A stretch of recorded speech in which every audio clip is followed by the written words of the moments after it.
a tiny nation. Every day we getting somebody coming from another nation.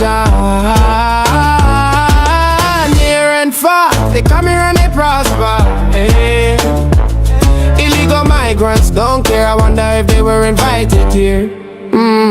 Broken law. Who cares? Welcome to the Bahamas, where anything goes and the citizens are sitting in the second row, whilst everybody else is treated like first class. Now you see why I'm mad. I mean, this feels like an invasion. They come here and doing better than you and me. No expenses paid, tax free. This been going on since 1973. These people been living more independent than me. They don't care about the law, the natural born citizen of this country. Lousy leaders are to blame, always looking for votes, always crying about something to get in. The blame starts for change. Time for change, time to free ourselves from citizen oppression. Welcome to the Bahamas, where anything goes and the citizens are sitting in the second row, whilst everybody else is treated like first class. Nah, you see why I'm mad. I thought they said this land was for Bahamians. What a joke, this is worldwide invasion. Come on and take the whole pie. Keep your eye on the leaders though, cause if it gets dark too early, most likely they just sold the sun out the sky. And if the beach look like gold rocks, it's because they sold all the sand. Greedy, lousy politicians, all they good for is selling off our islands, our beautiful Bahama land. I've been tired, time to change it. I'm giving it one more try. Just want a better Bahamas, just need a future for our sons and daughters. This time around I'm voting for the CEO. Anything is better than what I've gotten over the last 25 years. What a mess, I think it's high time Bohemians are first. I see plenty in this country and all of that is mine. Tired of sitting in the back row while everybody else eating the peas and rice. That's why I vote in CEO. Change ain't coming, change is here, change ain't coming. Change ain't coming, change is here, change ain't coming. Change ain't coming, change is here, change ain't coming. Change ain't coming, change is here, change ain't coming.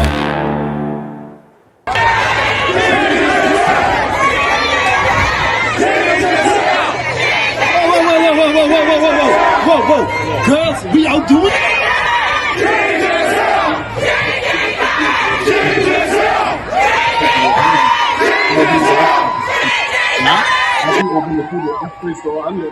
Yeah, there's only for the first door. My door was already open.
We live in a country where more than 70% of those who are a part of our educational enterprise are the children of illegal immigrants. We have a problem that needs to be addressed. Brethren and sisters, there is a humane way, yes. There is a need for labor force, yes. But we are in an age where in a particular school in the Commonwealth of the Bahamas, children of illegal immigrants lift up a particular flag and dare Bahamian students to pass that way because they declare that is their territory. This is what we are up against, and unless somebody is brave enough to say that Amen. Amen. Right setting. what happens, for after all, we fought for the Bahamas. Bahamas for Bahamians. And after 57 years, there ought to be a Bahamian people who are prepared to take charge and to decree and declare that while we celebrate what others have done and while we sympathize with the plight of others, we do not do so at our own peril, for we cannot cut off our nose to spite our face.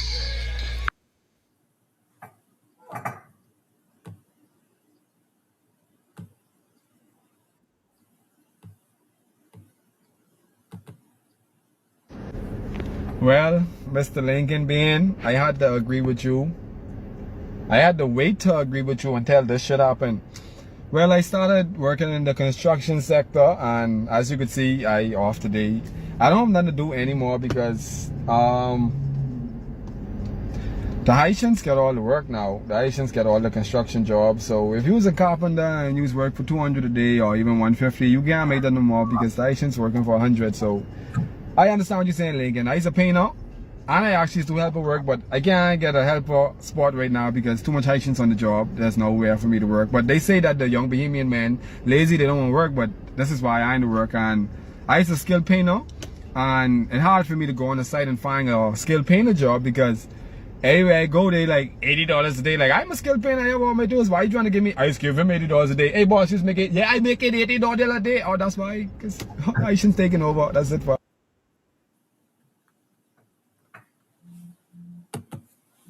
Rock passé!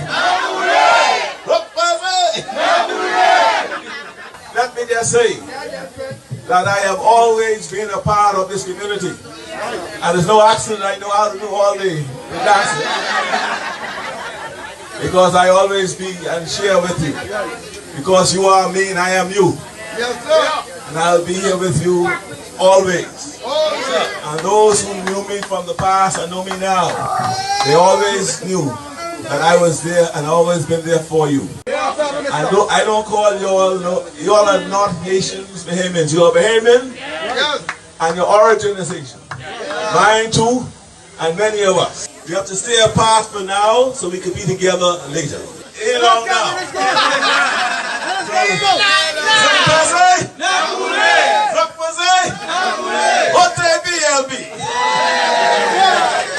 Are you all ready and willing to go? It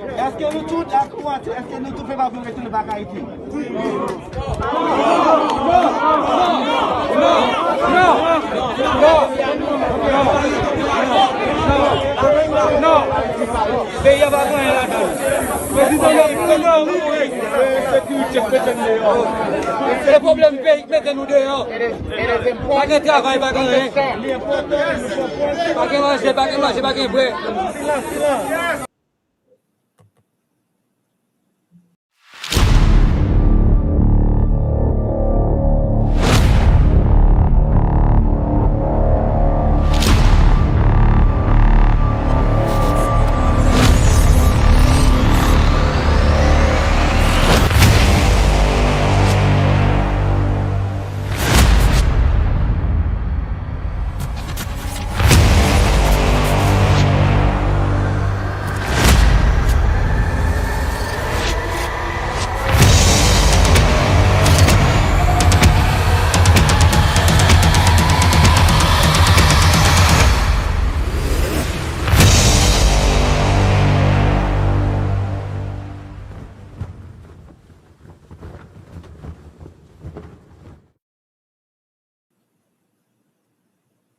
Good afternoon, Bahamas, and welcome back to COI Live. Ladies and gentlemen, this is our first official show for the new year, but our first in-studio audience show is going to be next week. So we'd love to see you next week in studio, where we're going to continue to educate the Bahamian people and stand up to put Bahamian first in this country. As ladies and gentlemen, the war continues. So we hope that you enjoyed your holidays, you enjoyed spending time with your families, and focusing on what's important to you, and that is the family unit. Now it's time, ladies and gentlemen, to focus on what's important to all of us, and that is this nation, this one nation that we have. Ladies and gentlemen, today's show, I'm going to start this off with a show about you. I always come and I present a topic and we talk about that. But today, I want to start the year off by answering your questions, by allowing you to call in and discuss or ask us questions about anything that you want to talk about today. This is a question and answer period. Although our topic is the new majority rule. And I'm going to get to that in a minute because we have to understand what's going on. This happens to be the majority rule weekend. And so I would love to say happy majority rule to all of the Bahamians, but actually the majority does not rule in this country. And so personally, I don't celebrate majority rule because it is a farce, it is a fallacy. When the majority truly rules, then we'll get to that. But of course, we'll discuss that in just a minute. Majority rules.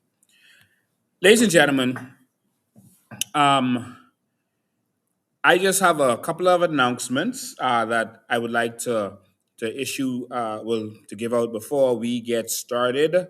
Just give me one sec while I get this out for you. And the first announcement, um,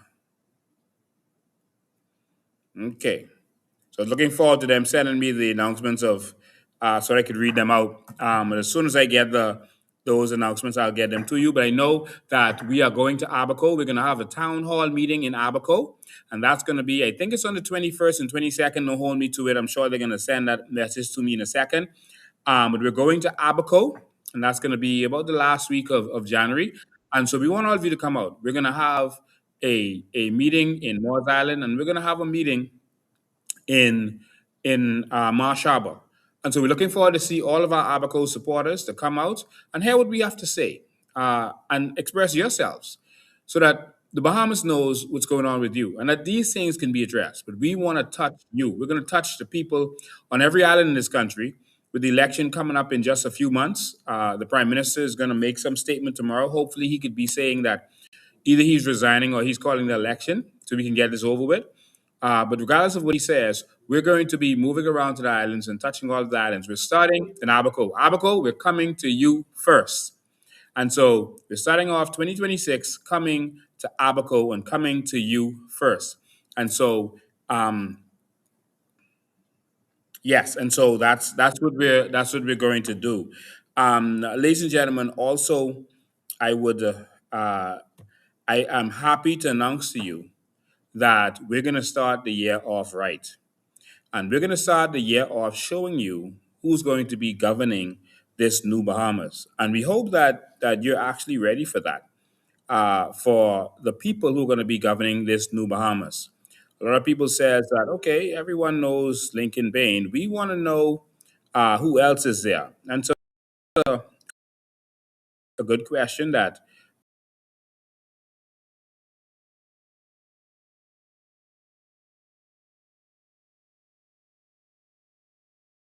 Sunday coming, but this Sunday, which is the 25th, Sunday the 25th, uh, we is all of you officially releasing our shadow ministers, the defendants, the men and women who are going to be running this country.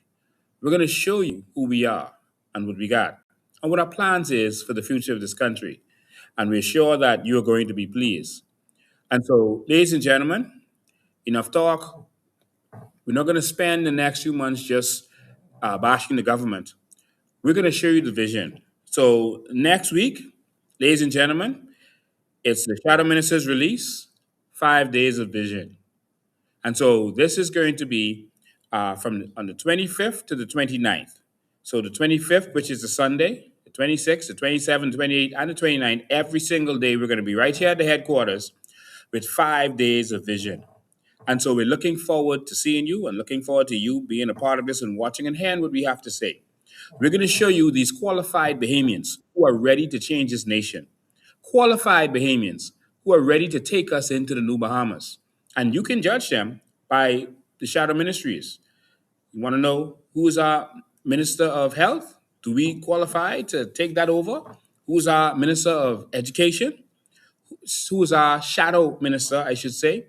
of National Security? Who's our shadow minister of works? Who's our shadow minister of tourism? Ladies and gentlemen, we are going to present our shadow ministers to you. And from this shadow ministry, you can tell whether we're ready to govern the nation or not. But I know one thing, the people that we have put in power so far, they failed us. Not one single area of this country is operating right. Not one, except tax collection. They have that on point. Ladies and gentlemen, no area, whether it's healthcare, whether it's our energy sector, our attorney general's office, our foreign affairs is being run like a dollhouse, our ministry of finance is dysfunctional and scandalous, national security is an ultimate failure, immigration is a worse failure, the ministry of works, we can't get good roads. We can't get anything working in this country. But we're going to have a ministry of works that works. We're going to have a ministry of work that gets this country working. Who is our shadow minister? That's a good question. Ladies and gentlemen, education. What do I have to say about education? We should be ashamed. Energy, transport. We can't get a good busing system.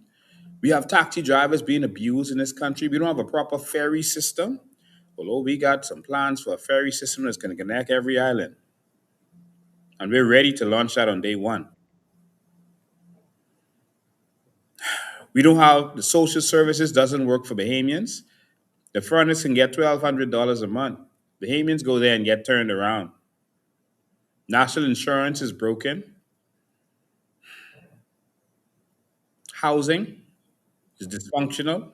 Urban renewal, what is that? Sports, where are we? Our children are begging to represent this country.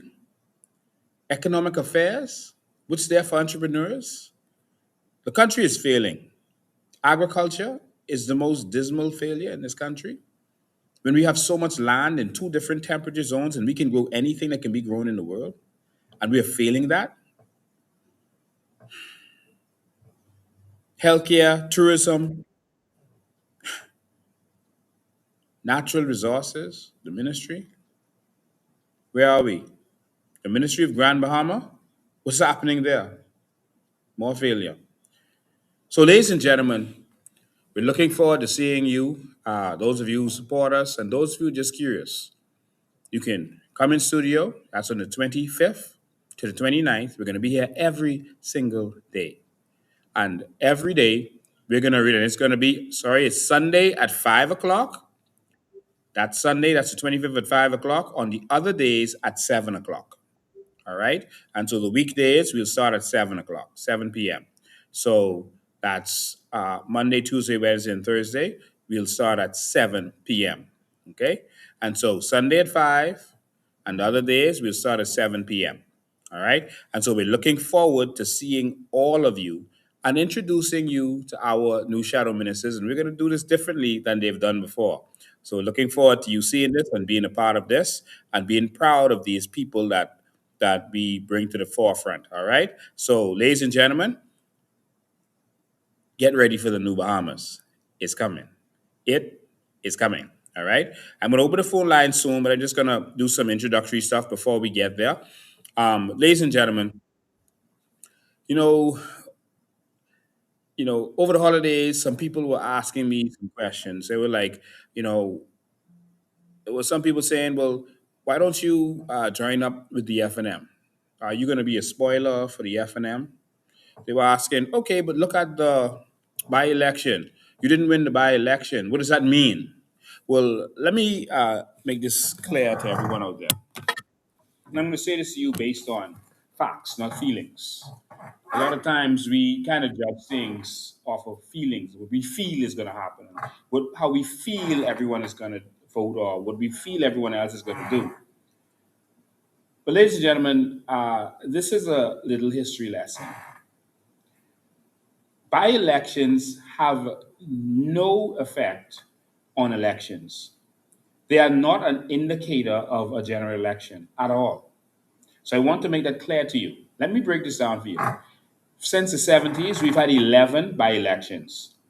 Nine of them, almost all, was won by the government.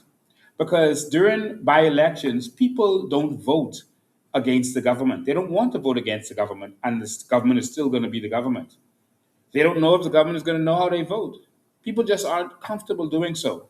And many people don't turn up to the polls because they feel like it's a waste of time. We're not changing the government. And so if you put someone there who is not in government, what are they going to do? And that's how some people feel. So by election, people always vote for the government. There's only two by elections that the government didn't win. One of them was in Marco City, and that was in the 70s. And at that time, it was a war against Pinland and the Port Authority, and that's the bend or break stuff. And the Port Authority just made it, like it was us against the Pinland administration. And it was difficult for the Pinland administration to win in Marco City at the time. And so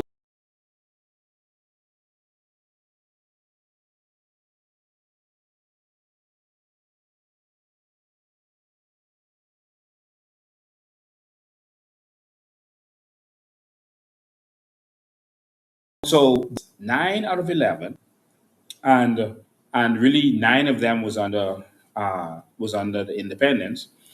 Since we've been independent, 9 of 11, the government wins. People don't want to vote against the government. Let me make that clearer to you. When Celinda Pinlin resigned in 1997, what happened?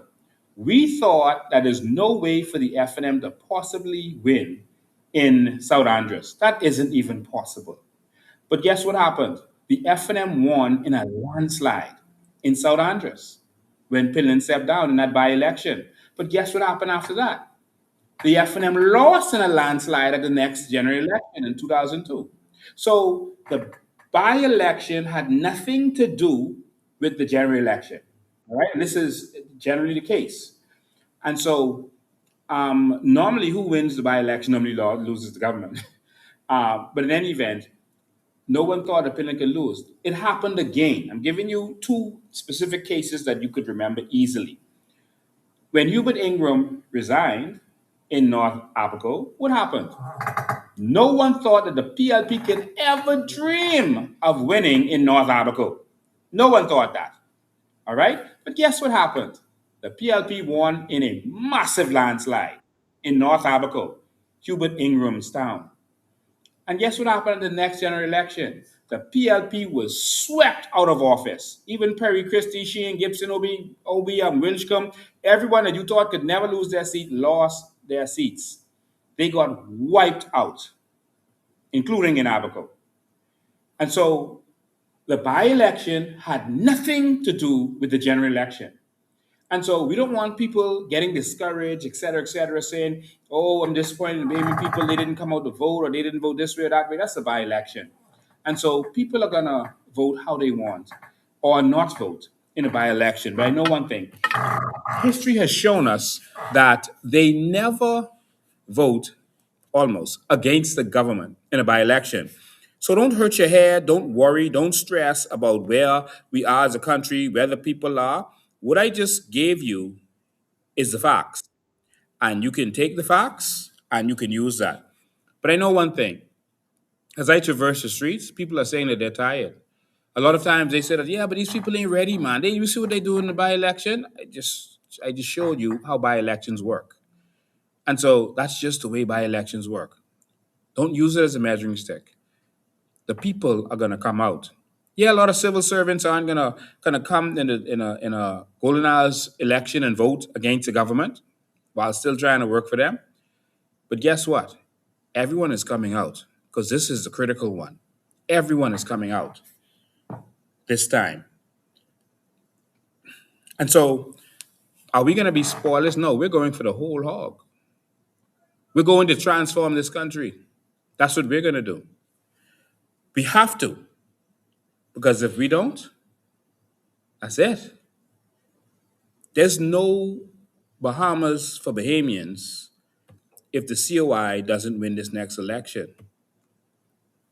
That's the seriousness of the matter. This is a must win, not for the COI, for the Bahamas. It's a must win because you have foreigners from all around, from China, from the Philippines, from Mexico, from Canada, from Germany, from Russia. Listen, I feel like the Russian mafia controls the West. I feel like the Chinese are controlling this country. It's not just the Haitians, and the Haitians are coming in and they're getting the contracts and they're getting land and they're getting advantages that Bahamians and our Bahamian young men and young women don't have. It's like this country is starting to be for everyone but us. And there are yet still a lot of people who are so caught up on their party that they don't care. They choose not to see. Their choice not to see. They're intentionally pretending that they can't see what's going on. But I'm going to play this little short clip again for you Bahamian so that you could remember, you can see where we are based on where this country was. And I have to do this to keep reminding the Bahamian people because this one is serious. And I'm going to play this little video and I want you to watch this and see what this country has been through. I'll stay here with you while the video is playing together because this was serious. Again, I remind you of the circumstance and the situation in Fiji. Asia companies set up many plantations for Fijians to labor at. Others said, whoa, whoa, whoa, have a heart, Fijian land. We shouldn't make the Fijians serfs on their own territory. We can do so much better.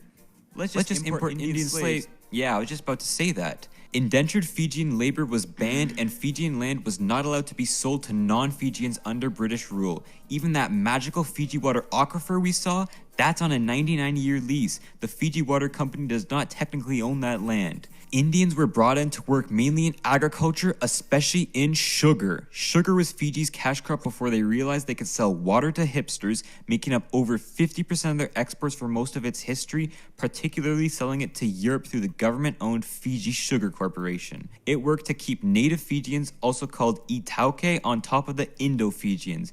Even today, they make up the bulk of the low-paying jobs and agricultural sector in Fiji, even some parts having separate communities to live in. When it was time for independence in 1970, the population was split rather 50-50. Fijian politics was... I want you to look carefully at this graphic that's in front of you. I'm just going to go back a little bit so you can see it. Look carefully at this graphic on the screen right there. It actually shows you the parties. So there's the Alliance Party, there's the National Federation Party, and those were the two major parties.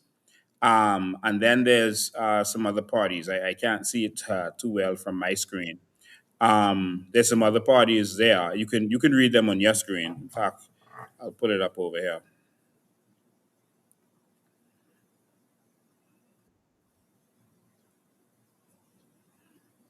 Right. So I want you to look at the names of these parties.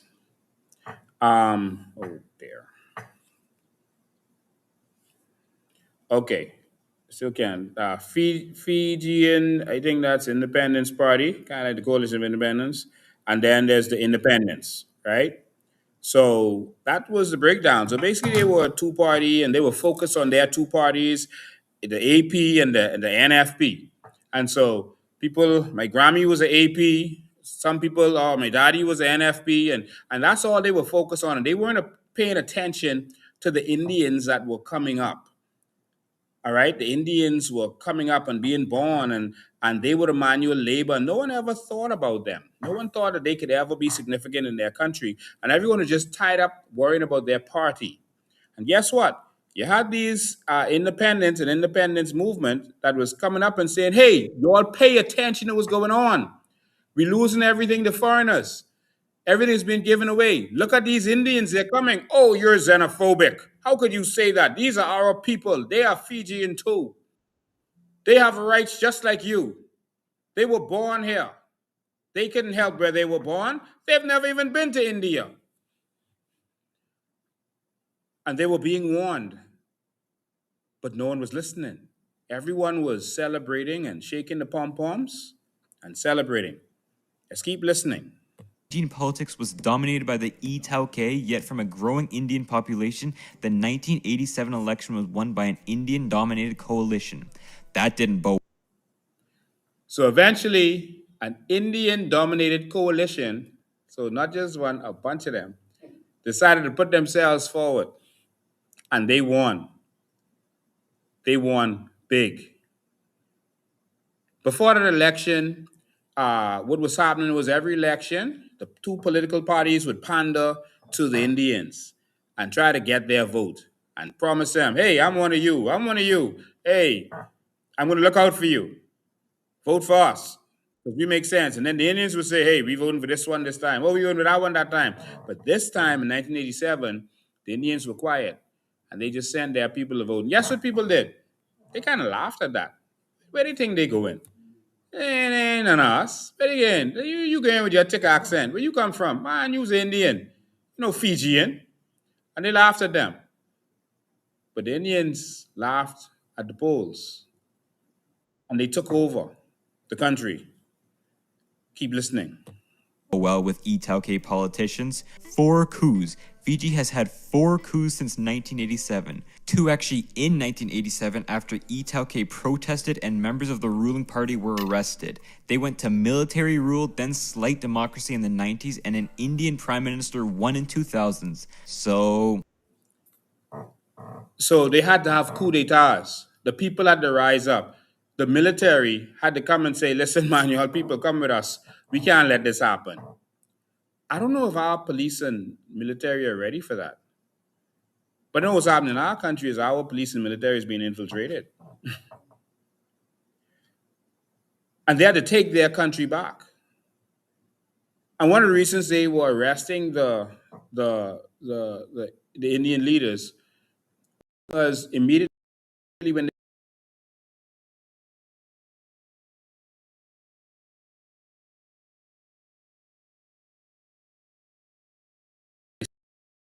and so the people had that. They should not have fallen for the two-party system. They should not have fallen for the fact that, well, my Grammy voted for this, so I don't care what's going on around, so I'm just voting for this because Grammy voted for it. They ended up having to have 2 coup d'etats because the Indians took back over, and then they had to have another coup, and then they hadn't stopped. I'm going to end the video right there. That's not where it ends, but I think this story is so familiar to us because that's where we are. This election is like the 1987 election in Fiji. You have to make a decision. On the one hand, you have a man who says that he is of another descent, not of this Bahamas. He says he's one of them. And he always looked out for them and he always will look out for them. On the other hand, you have another man who has been fighting for them. That's Michael Pintard, who has been fighting with Fred Smith to ensure that you couldn't arrest and deport these illegal immigrants. You couldn't march down the shanty towns and remove them. He was fighting with Fred Smith on his side to make sure, as Fred Smith was born in Haiti, Michael Pintard is of Haitian descent on both sides. And so he looked out for the people that he has an affinity to.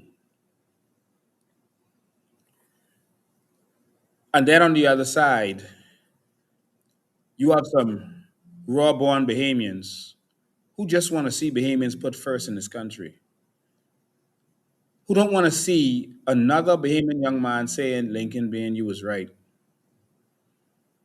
I don't want you to wait until after the election when it's too late to say Lincoln Bain was right. Like how right now we're saying, boy, Loftus Roker was right. Loftus Roker is now in his mansion in heaven. He's straight. How are you going to leave this country for your children? Some people say that we're xenophobic. We're not xenophobic. We just want Bahamians first. No, we want other people to come and work in our country. But guess what? Fiji made one mistake. And that's a mistake that countries like Dubai and Qatar and the United Arab Emirates and other places Realize. And so they made it so you can't get citizenship in their country. If you're not born a citizen, you will never become a citizenship. There's no naturalization. If Fiji had done that, then they can let the Indians come and work there to their heart's content. Come and work all you want. Come take care of our yards, take care of our children. Work and work and work and let us own the country. But no, they didn't think about that part. That hold on. Majority rules. Do you know what that means, Bahamas? Majority rules. Whoever is the majority and whoever identifies, when you have a people and a people who identify as a certain culture, they're going to rule. That's just a reality. I don't hate anyone. I want as much foreigners as possible to come and work for us. I want to flood the country with foreigners working for us. I have no problem with that. Come, come, come. Come to the Bahamas. Come work for Bahamians. But I don't want us, one, working for them, because the problem is they ain't hiring us. Where are we going to be? Where are your children going to be? They're not getting the jobs. What is left for them to do? Leave the country? Then this is going to be a new Bahamas with a new majority because we are going to be pushed out. Because the foreigners are hiring foreigners. And the foreigners are getting all of the business and job opportunities. So the question is, what you gonna do? You gonna vote for that? You're gonna allow two leaders of foreign descent to transform this nation? Again, we don't hate nobody. We just saying in our country we should be first. Let me just say, in Jamaica, Jamaicans should be first. Bahamians should not have any advantage in Jamaica that Jamaicans don't have. In America, Americans should be first. In Haiti, Haitians should be first. But in the Bahamas, Bahamians should be first, man. Why are we bad? Because that's what we think. Because that's how it should be. All of those other countries have policies to protect their citizens and their nation and their sovereignty. People are asking me about Venezuela and sovereignty over there. I'm concerned about sovereignty right here because we are losing this nation every single day. We're losing it. Our sovereignty is being taken over. When you look at the papers, people are taking our names, taking our identity, taking everything from us. The new majority. The new majority. A lot more to talk about.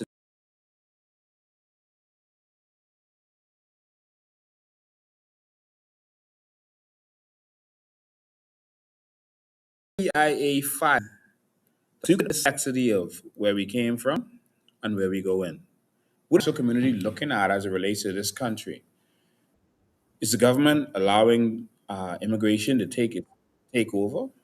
What about drug dealing and officials getting caught up in drug dealing? What's really happening? Let's have a history lesson today. Some people say they don't feel the COI could win the whole thing. They believe we could win a few seats. Well, no one thought Pillin could win initially. No one thought Ingram could win. No one thought Brave Davis could win. No one thought Hubert Minnis could win. We're not about that. We're not doing this because we think we could win. We're doing this because we think this is the right thing to do. Win, lose, or draw. We stand up. We got to fight. We got to fight because we're losing this one little nation that we have. This is it. I go open the phone lines now, and then I'm gonna plug in these CIA documents that I want to read. It's gonna be very interesting. Uh, let's see if we get two phone lines up for y'all. Okay. We got two phone lines today. Let me put the two numbers there so while one is talking, one could be on hold. Just give me a sec. Let me get both numbers up on the screen for you. So we could hear from you. This is the beginning of the year. What are the things that concern you going into this new year? What are the things that you want to see? What questions do you have? What about your family? You're talking to some family members, they say, okay, I have this concern about the COI. Let's talk about it.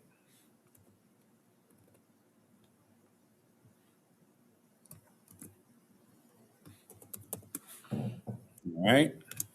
And so just want to get this other number up there for you.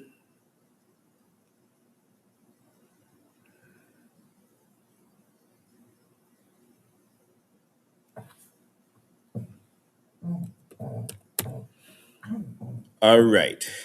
Here we go. All right, you got two numbers to call in. That's 8035995, 8035995, or 822-LINK, like my name, LINK, 822-LINK. And so that's the numbers right below on the screen, right down there. So that's 8035995, the usual number, or 822-LINK, which is 5465. All right, 822-5465. Those are the phone numbers. Call in and let me know what you think. We're in the new year. We're starting this year off right. We got some stuff to talk about. Okay, this link number isn't up yet. What's going on? Okay, so 8035995 is up. We're just waiting for this other number to come up. We don't know what's going on. It looked like it started to update right now. But 8035995 is up. I'll tell you when the other one is up and make sure that we get sound on this. Okay, perfect. There we go. 8035995. That's one of the numbers. Oh man, what's happening there?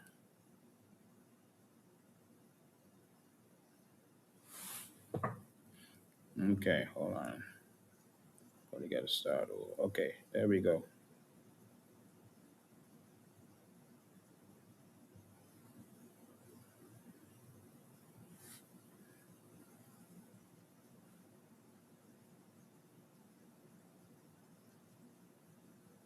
Okay, we only got one number. I'm so sorry. I don't know what's happening here.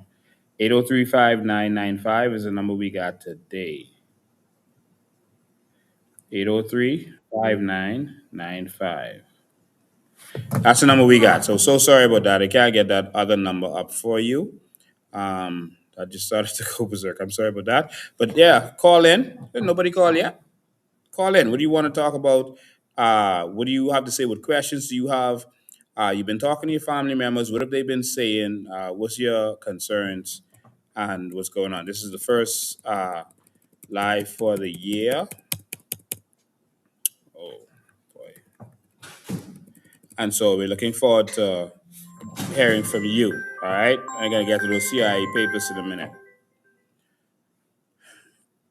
Good evening, you're live. Yes, good evening, Mr. Bain. How you doing? I'm fine with yourself. Awesome, man. Man, welcome back. You know the nation was waiting for you to return. Thank you, man. Yes, sir. The word on the street is immigration. Mhm. Many people are very concerned with the state of affairs of immigration. It Yes. seems like our government somehow giving away the country. Mm-hmm. Yeah, so that's the key point, and I think that's going to be the key issue for this upcoming election. You know, it seems like the government don't care that it be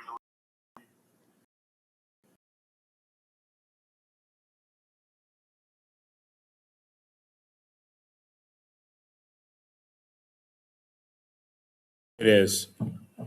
but I pray that the COI are actually patriots who are looking out for the well-being of this country for generations to come. Yeah. So I just want to encourage you to continue to fight the good fight, sir. God is with you. Continue pressing forward to the mark. Thank you, man. I appreciate that. Yes, God bless. All right. Yeah, I think that we have a couple serious issues in this country. I think one of them is immigration. because it affects so many different things, and we're not going to let go of that. Another one is definitely healthcare and crime. We have a nation that is under siege, and so we got to fix this. All right, we got to fix this. All right, I'm gonna go into some interesting documents. I'm gonna go into some interesting documents. Um,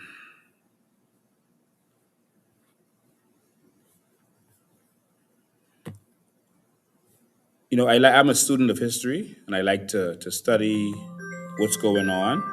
All right, let me take this call. Good afternoon, caller. You live? Good afternoon, my presidents. How are you doing? I am awesome. Happy New Year to you. Merry New Year and Happy Christmas to you too. Listen, I like the open topic and what's happening, right? But yesterday in the downtown area in Freeport, right? Hmm. We were doing a little bit of canvassing, and yesterday I was walking by and I heard this conversation between an elderly lady, and a middle-aged gentleman, and they were talking about the price of the food and how the company is the same, right? So I walked and I was talking. I said, okay, see what's on my back? Look what's on my back. I said, the change is here. And the young lady, the elderly lady, man, listen, she was gung ho. She just all out for the COI. Hmm. And the gentleman Holland said, well, the COI is only, how do I want to put it? He's like, the COI is just another party for the PLP, right? Hmm. And I'm like, really? I said, that's how you think? That's what you feel? He said, Mom, that's how I see it. So you'll be just a cover up for the PLP. I said, really? I said, anyway, let me tell you something, sir. Let's forget about the PLP. Let's forget about the FNM. Let's forget about the COI. Now, when I said that, he was taken aback, right? I said, yeah. I said, let me tell you something. This is your country. This is your country. Now, whatever you decide to do, it's based on you. Okay? The COI ain't got nothing to do with you, the PLP, nor the FNM, but this is your country. Now, if you feel satisfied with the way that things is going right now, guess what? That's one is on you.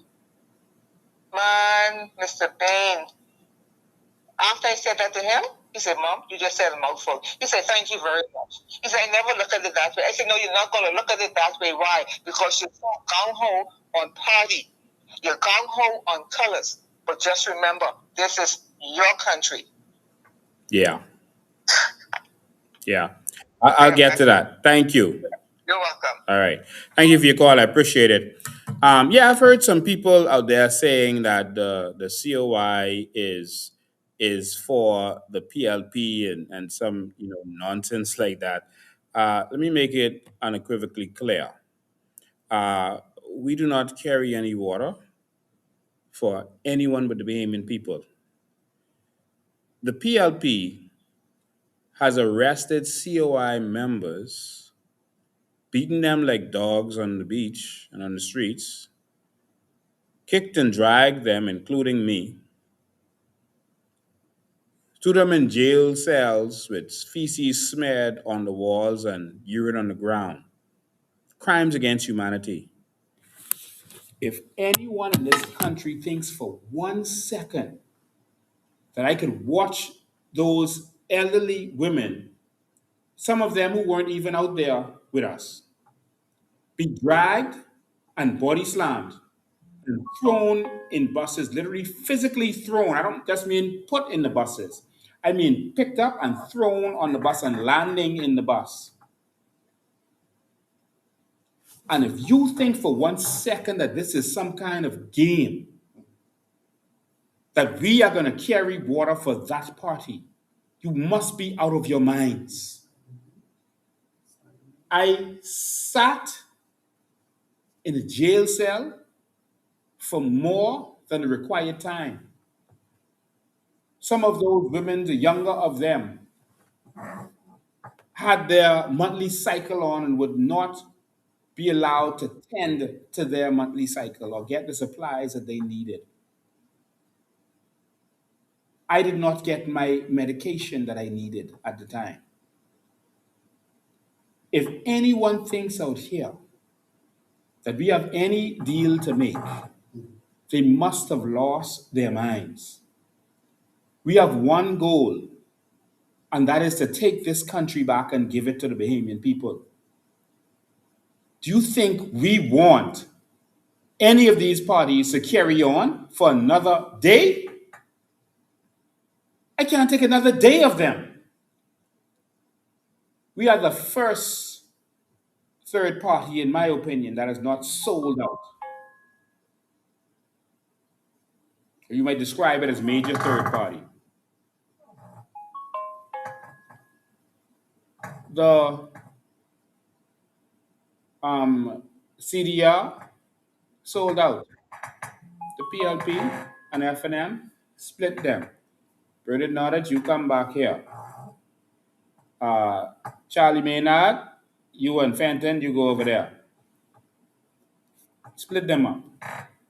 The BDM, Cassius, you go over. Yeah, come to the FNM. The rest of y'all, you. Oh, NDP, Renwood and Andre, y'all come to the PLP. We've been standing firm. I have been made offers and I refused it. Offers that could have made my grandchildren comfortable.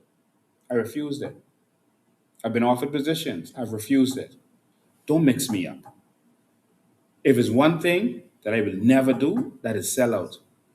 One thing that I'm known for from when I was a child, if I believe in something, I'm going to stand for that. And you got to kill that to get that out of me. You got to kill me to get that out of me. I stand up for what is right, regardless of the consequences.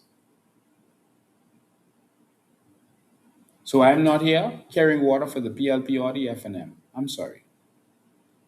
That will not happen. No, they ask that because they believe that we're going to take votes from the FNM and and cause the FNM to lose. The only people saying that are people that want this crooked, demented FNM to get back in power, to empower the rich, the hollow West Coast of this country, the Brent Simmons of this country, while we suffer and get nothing. And then they're going to tell us again, next time for y'all.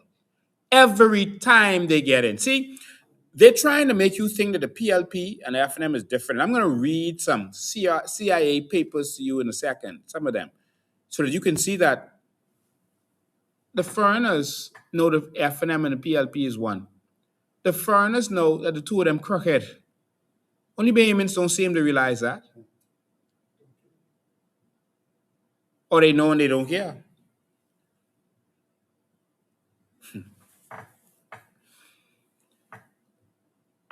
People say, why do you talk about the FNM and the PLP as the government? We just need the PLP gone. That's how we get swing every time. That was the plan of Ingram and Christie from the break, to make you swing hard from one to the next. And they stay in power. They make you think they're against each other. They working together. They partners in this whole thing. And now their third partner has stepped up. Let me remind you, working for the PLP, if we work for the PLP, we're working for the PLP and FNM because they won. Only some of you are fooled to think that the FNM is something different from the PLP. They business partners. We've shown you documents to prove that. And we pretend it isn't happened. Ingram could stand up and say, if I don't have it, Perry will have it. In the House of Assembly. That sounds like an enemy to you. They're working together. He letting you know, and they're laughing at you while they're saying it. Because they know the parents ain't catching on.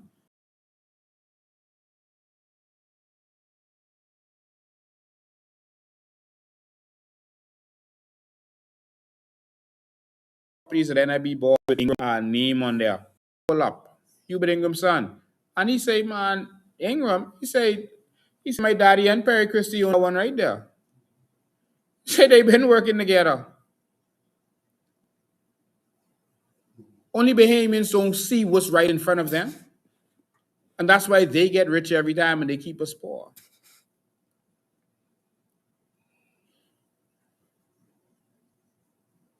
Ingram and Christie are in this together. The FNM and PLP are following in this. The PLP and UBP are still in control. The UBP controls the finances, the PLP controls the political. They do it together. And they're supposed to do everything together like a mafia. Whatever is done, we gotta all of us gotta get a piece of this pie. And the only time you'll see them have any indifference is when one get left out. Like when the PLP tried to sell BTC to themselves. And they gonna come and say, I pulling that back. And he found a loophole in the law to do it. Because they were supposed to share everything that happens. And that's why Ingram had to take it and sell it to a foreign company. You see? Otherwise, he gotta make sure that everyone gets a piece of that pie. Hold the line call, I'll be right with you. Every election, one of them will start acting so crazy. Hubert Ingram, he started acting crazy. Oh, it's one man band. He's doing this on his own. He don't even need a deputy. He's doing his own thing. To make you have to swing hard to Christie so there's no chance of anyone else getting in there. They only want puppets in the house so that they can do what they want and no one can challenge them. Then Perry would get in and you say, oh, they so weak, they so corrupt, oh, they gotta go back to Ingram. They say, oh, third parties, we ain't worrying with y'all this time. Next time for y'all. This time, this one just gotta go, man. This one's so bad, they got to go. We just gotta get this. We just gotta get Christie out of here. We just gotta get Ingram out of here. You can't have him no more.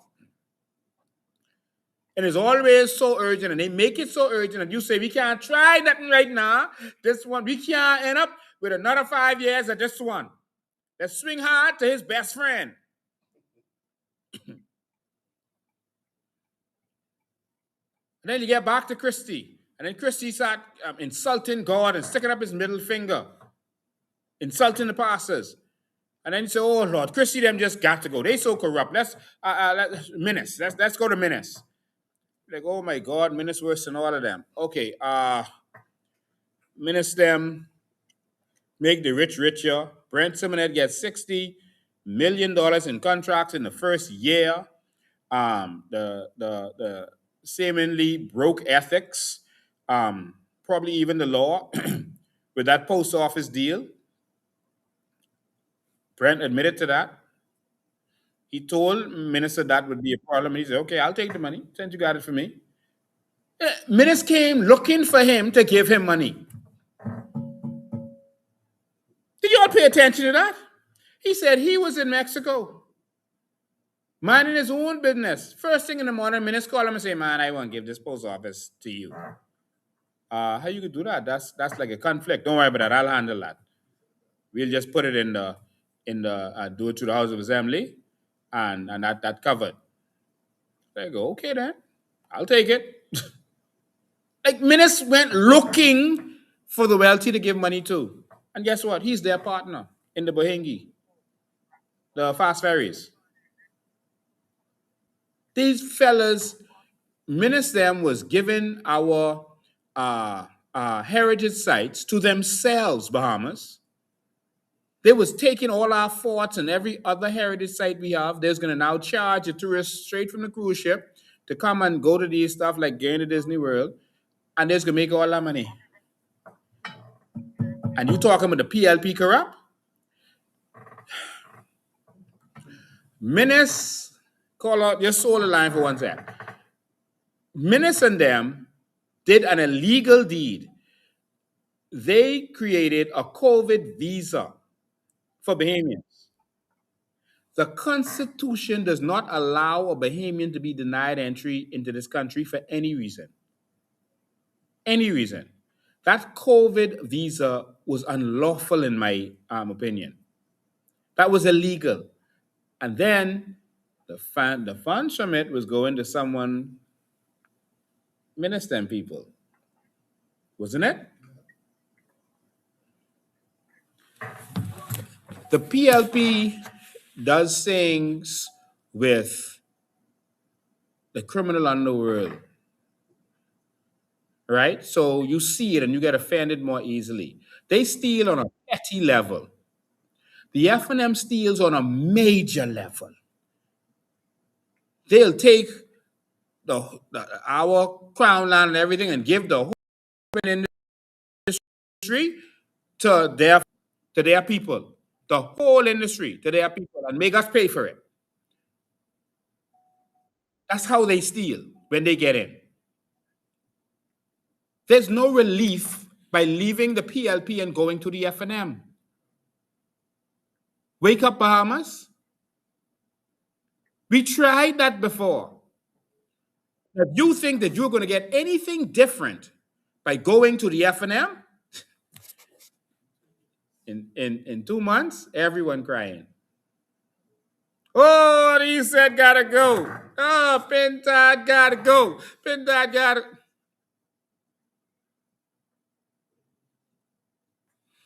I'm gonna say this one more time. Caller coming in a minute.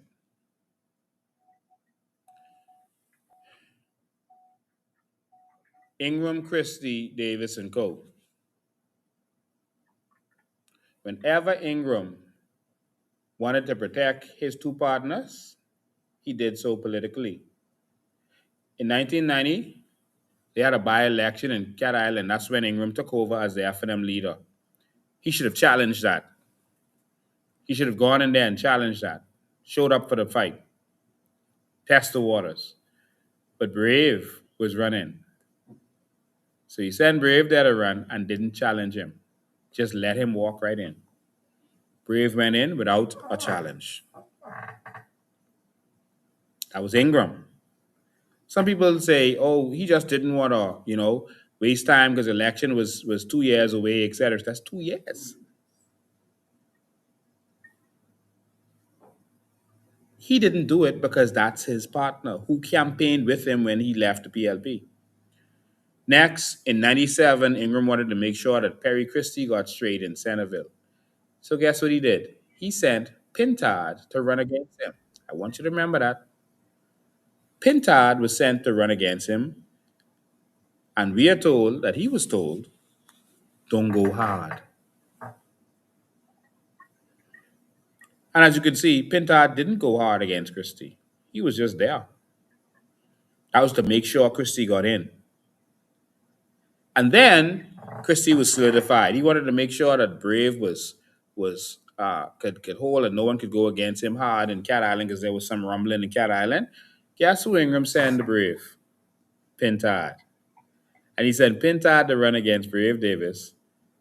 And we believe he was told, don't go hard. To make sure Brave Davis won. And what it was, twice? Brave Davis is now the leader of the PLP, leader of the country.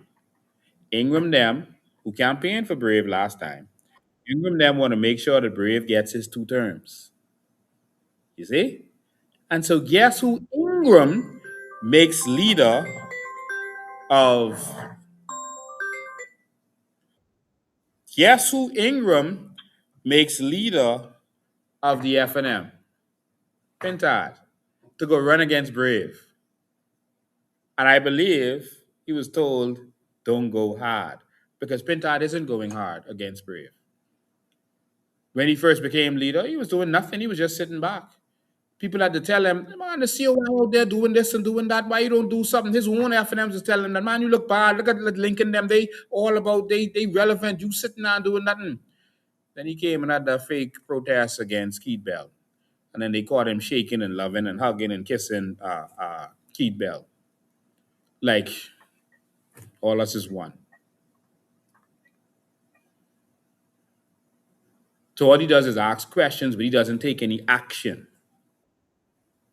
He felt like, just go say you asked questions about it so they could say you doing something. Oh, he spoke to this, he spoke to that. Spoke to? You're the PAC. Don't ask them what they're doing with the money. Subpoena them. But he ain't gonna do that. Not him. Because he ain't supposed to go hard. Only all F&M's being fooled Right, what's happening? Ingram them still tricking the Bahamian people. Ingram is dismantling the FNM from the inside. Why do you think he go on to the by-election on that stage and spank up Pintard? Oh, I tell him don't run. You ain't listening. He made that statement as a little spank to destabilize. See, Pintard boy, look at he don't listen to advice. They are picking the candidates that's going to be controversial. They are cursing out their own party supporters. I had a conversation with a party supporter recently. Strong, staunch. Used to be raising all kind of money for the FNM. And they were like, man, this ain't the FNM I grew up in. This ain't it. This ain't it.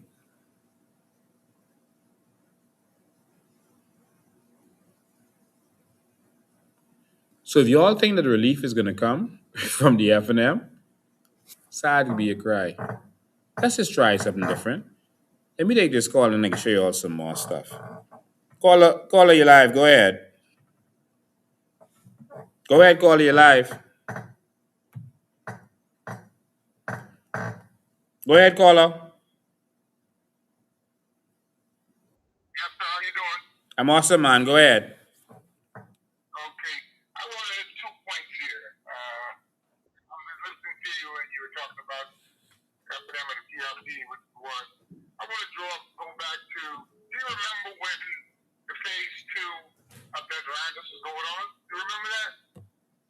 Yes. They were blocking the bridge because the workers was very disgruntled about their pay and how they were being treated. Yes. Well, okay. Well, I was working on the inside. I was brought in from Texas. I'm a Bahamian. I was brought in from Texas by Baker Construction. I was in a meeting, and there was a meeting going on. F&M, people was controlling everything. Parkinson's name. I remember his last name, Parkinson.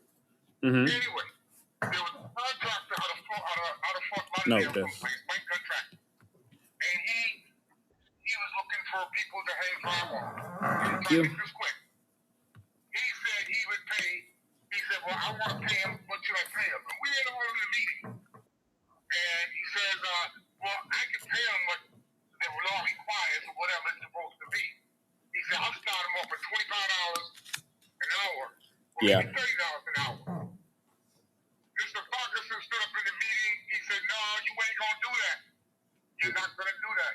And he said, well, I'm sorry. He said, I didn't mean to insult anybody. He said, what do you think I should pay him? He said, you pay them less than that. You pay them $15 an hour because if you pay them more than that, they're not going to work Bahamian.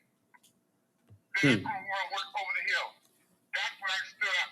As I don't know you. But let me tell you one thing.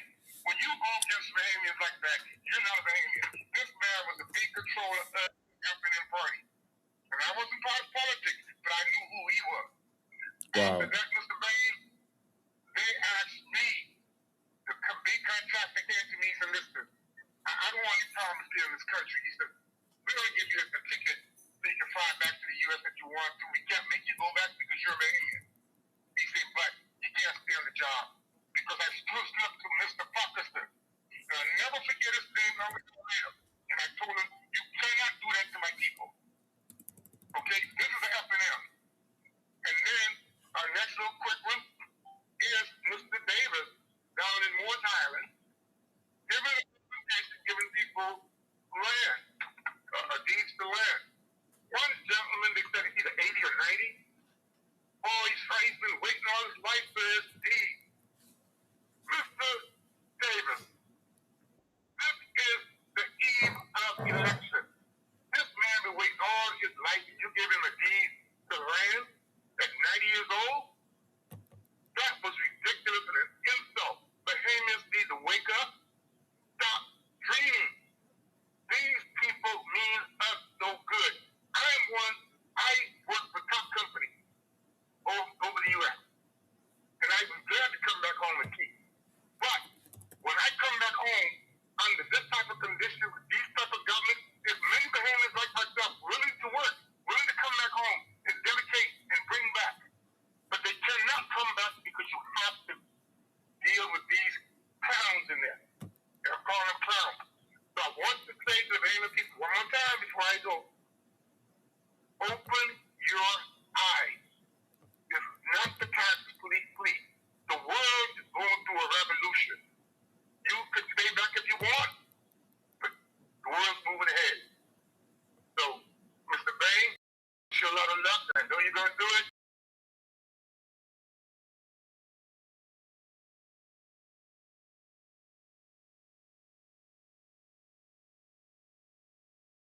Well, you don't have to be educated. Just a common sense. Just a common sense, Raymond. Thank you, man. Okay, thank you very much for bringing me back. Thank you. Thank you for your call. He mentioned the PLP giving out some land in Morris Island. Yeah, I'm so happy that those people got deeds to their land. There are 30,000 Bahamians who applied for Crown land. That's not the generational land yet. That's a Crown land. And so, of course, what the government is going to do, because they saw that we have been pushing for this whole time, they could give out land to some people, but they could give out land to every single Bahamian. And waiting until a couple months before election to do it, make them suffer the whole term. If you could do that now, you could have done that in year one. You made them suffer so they could feel like you did something for them, and they vote for you because of that. And we keep falling for that. But anyway, that's our land. The government don't own that. They're only managing that for us.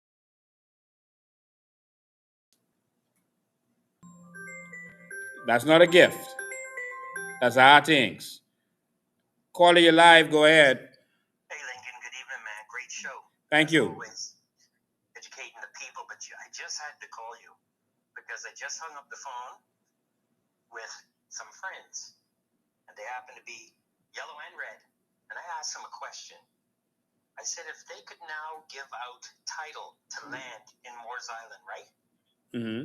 Why could they not do what you said to do and give every single organic or indigenous Bahamian an acre of land?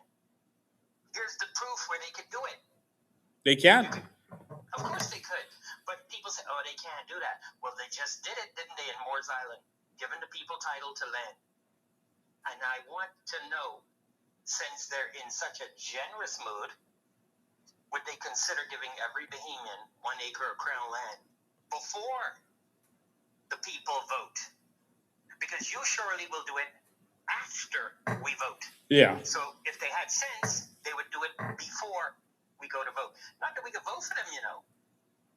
Because that's ours. Yes, but you see, the conundrum, if they do it, you get the credit. Yeah. And if they don't do it, it can get done when you get in, and it might cause them to not get the credit, if you know what I'm saying. Yeah. So anyway, they can do it. I want the nation to know we have example in Moores Island how they can give you title to the land. So let's go and do it for everybody. We got a couple months before election. Anyway, we can talk later. Thanks, Lynn. Thanks. All right. I'm going to play this clip by Hubert Ingham. He was asked a question at the F&M headquarters about the PLP and the F&M at this time. And what's the difference between the PLP and F&M? I want you to hear this from Ingram himself.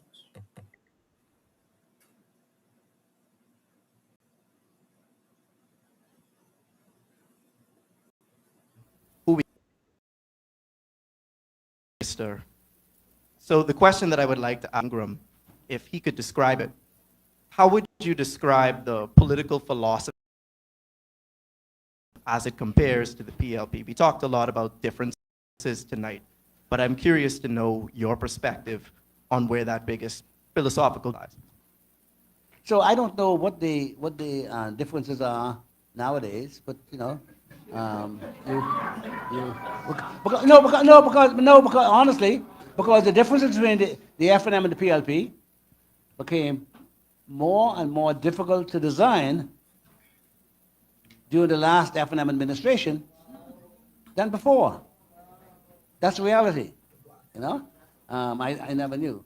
What I did know is that they were more likely to go against what we had done before, and more likely to do what the PLP had done than they did with us. He is not going to carry my things anywhere.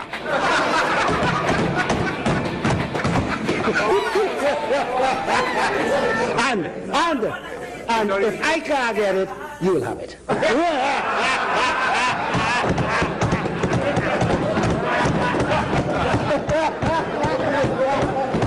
That's a witch.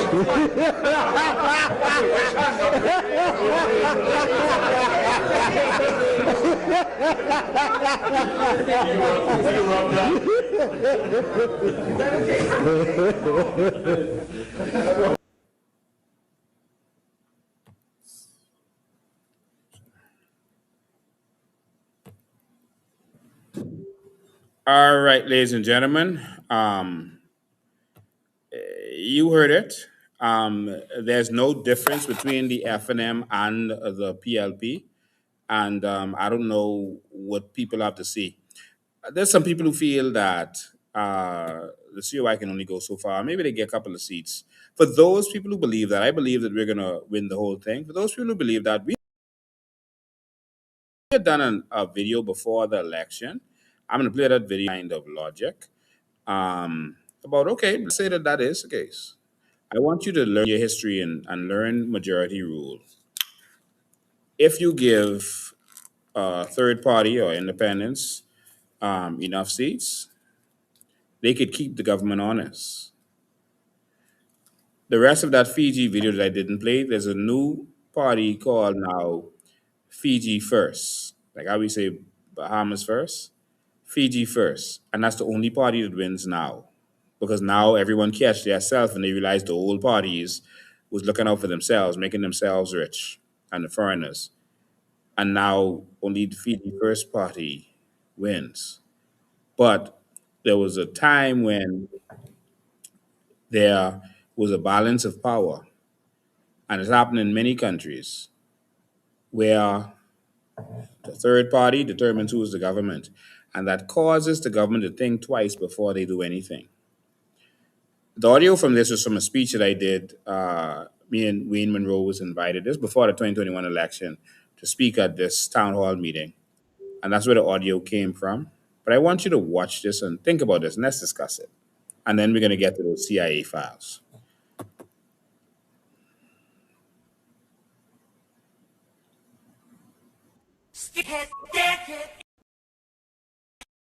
Situation, aggravation, everybody suit on the news, everybody gone, bang, bang, shot dead, everybody gone.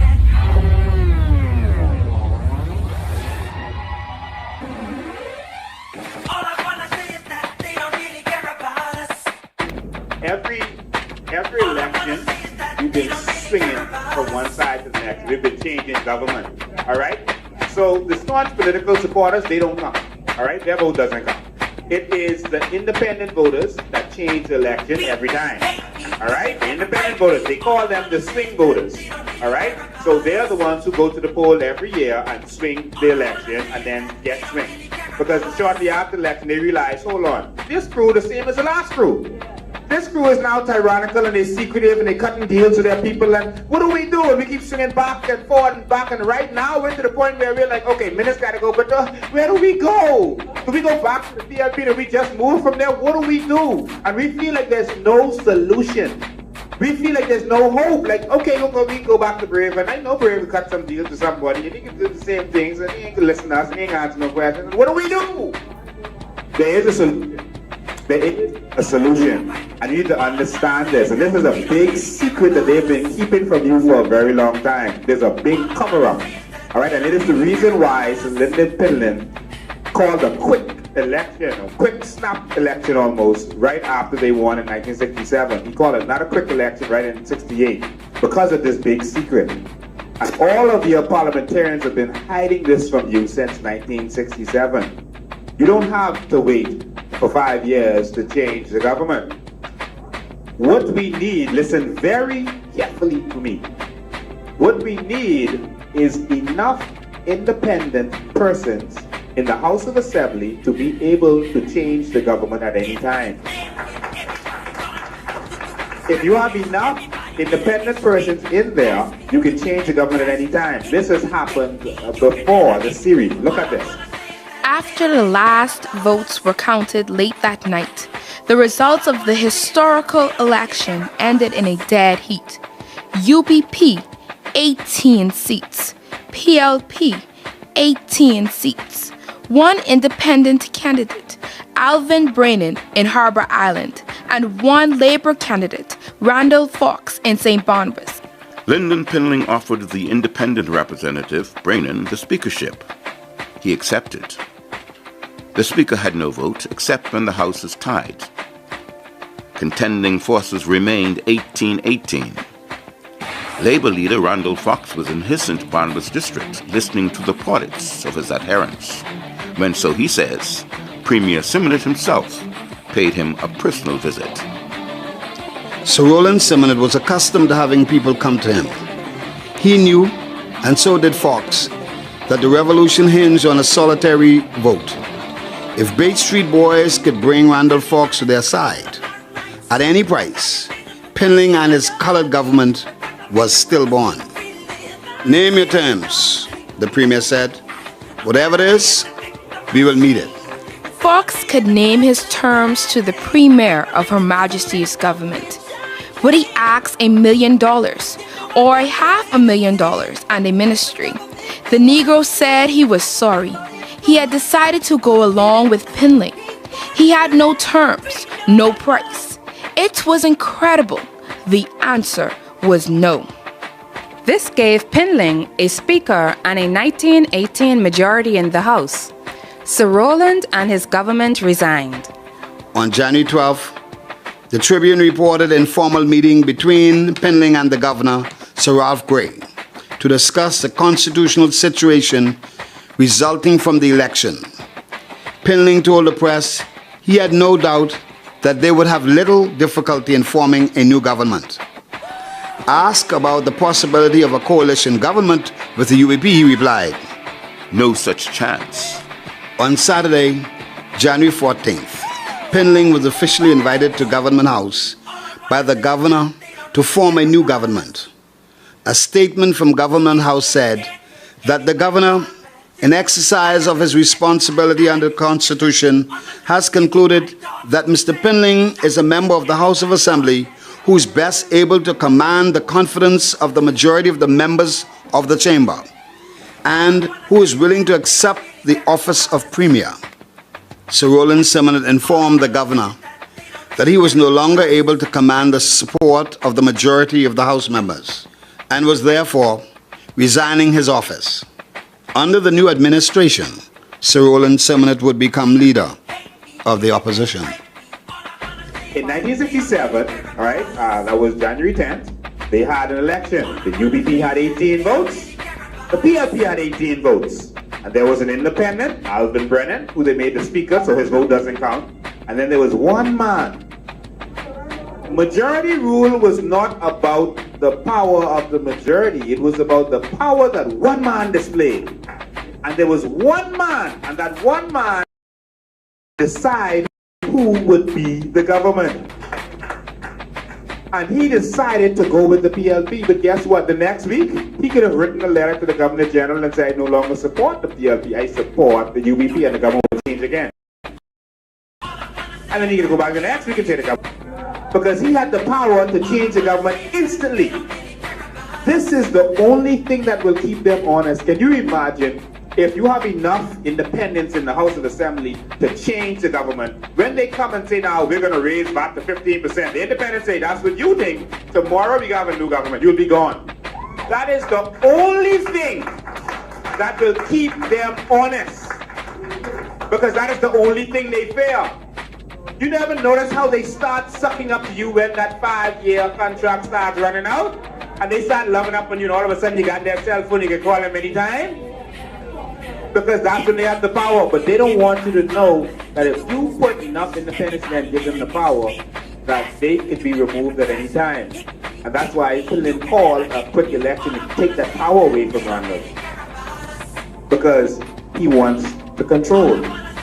You have the power. You have to think differently this time. This is the solution. It will keep them honest. This is going on right now in 9 countries around the world. They have independents and they have third parties that have enough seats to change the government. So in order to form the government, they have what they call a coalition government. In 79 countries, including the UK, in Wales. Did you know that in Canada, Justin Trudeau, do you know that that is a third party? Just the president of, the Prime Minister of Canada, he's from a third party. This happens in Australia. This is happening right now in New Zealand. I'm giving you examples of Commonwealth countries with Western system like ours. All right? Yes, Germany, Spain. It's happening all over Asia. This is the power that everyone else understands. But they kept this from us. But don't talk about that. Shh. Keep that hush hush. This is the only way you're going to get power, because as long as you put someone there, even if they have one vote more than the opposition and they could do whatever they want, you could go to hell until the next 5 years because you can't touch them. And that is where their arrogance comes from.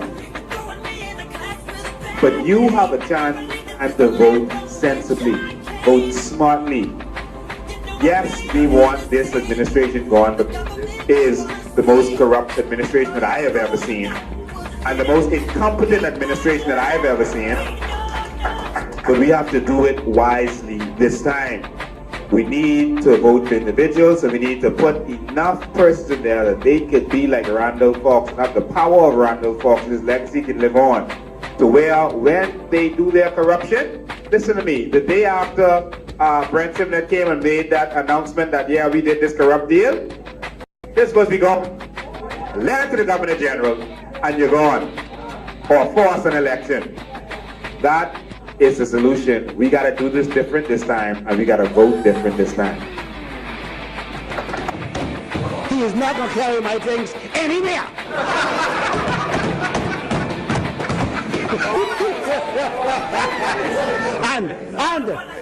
and if I can't get it, you'll have it.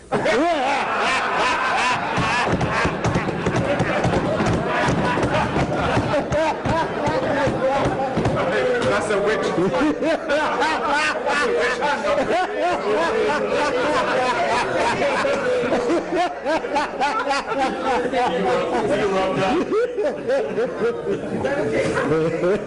witch.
Thank you so much. I appreciate that. Okay. Um, okay, ladies and gentlemen, it appears that I was doing a whole diatribe and could not be heard. I'm so sorry about that. We had some technical difficulties with the camera and we put it back on and the audio didn't come on. So it's on now, right? Yes, it'll take a second to catch up. So it should be back on now. Let me try. I know this person is calling to tell me they can't hear me, but okay. So now we back up. So thank you for calling in. Thank you all, offsite producers. I listen. I did a whole diatribe just now. I wish I could have you hear exactly what I was saying. But I was talking about the situation. Hold on one sec. Call you live. Go ahead. President online, we can't hear no volume. You mute it on. Yeah, the volume is back up now. Okay, cool. Thanks for that. I appreciate it. All right, so ladies and gentlemen, so sorry about that. I was talking about the one thing that Pinland and those really fears. The one thing they fear is what you saw happen there with Randall Fox. They fear the reason Pinland went straight back to election in 68, months after the 67 election. It wasn't about the UBP, it was about Sir Randall Fox. He didn't want Sir Randall Fox to have that power. And so he wanted to take that from Sir Randall because any day Sir Randall could change the government. And Sir Randall was kind of demanding, he wanted things to be done the right way, and there was no challenges and whatever. And so he called that and then destroyed Sir Randall Fox after all what Sir Randall Fox did. And you all know I admire Sir Randall Fox. He destroyed him politically and finished him off. And so that's what that was about. That's what they really fear. Their biggest nightmare is us in the House of Assembly. And so that was done, that video was done before we had even intended to run, before we'd even talked about being a party. We weren't even Bahamian Evolution yet. We were trying to educate the public to show them the real power. Stop swinging hard. Stop letting them trick you by saying, oh, this government got to go. This government got to go. We just got to get rid of them. Don't put nobody else. Let's just swing hard to the other side and give them all the power to destroy us for the next 5 years. What's happening? Okay. And so that's what really has been happening. We have to have a balance. And if you look at Fiji's government now, you'll see that there's a balance. There's several parties in there. Now, the Bahamian First Party is always the majority, but there's other parties that balance it off. And this is where we have to take it in this country. So if you don't believe that we're going to get the whole log, get some of our people in there to hold their foot to the fire. Don't you think that'll work out good for you? But I believe we're going to get the whole log because I believe Bahamians are waking up. I believe in you, Bahamas. I believe that you are wide awake and you want to see some difference in this country. All right. So, again, sorry about the technical difficulties. One of our cameras went down. And when it came back up, the audio went off with it. All right. So, I'm going to go to some of these CIA documents because I want you to see some things. We're going to study some stuff here. All right. We still got some time. Call you live. Go ahead. Yes, you're live.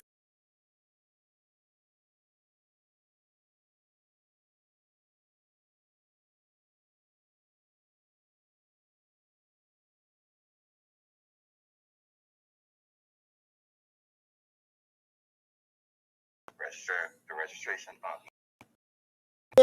1 sec for me. We got disconnected for a second. Just give me.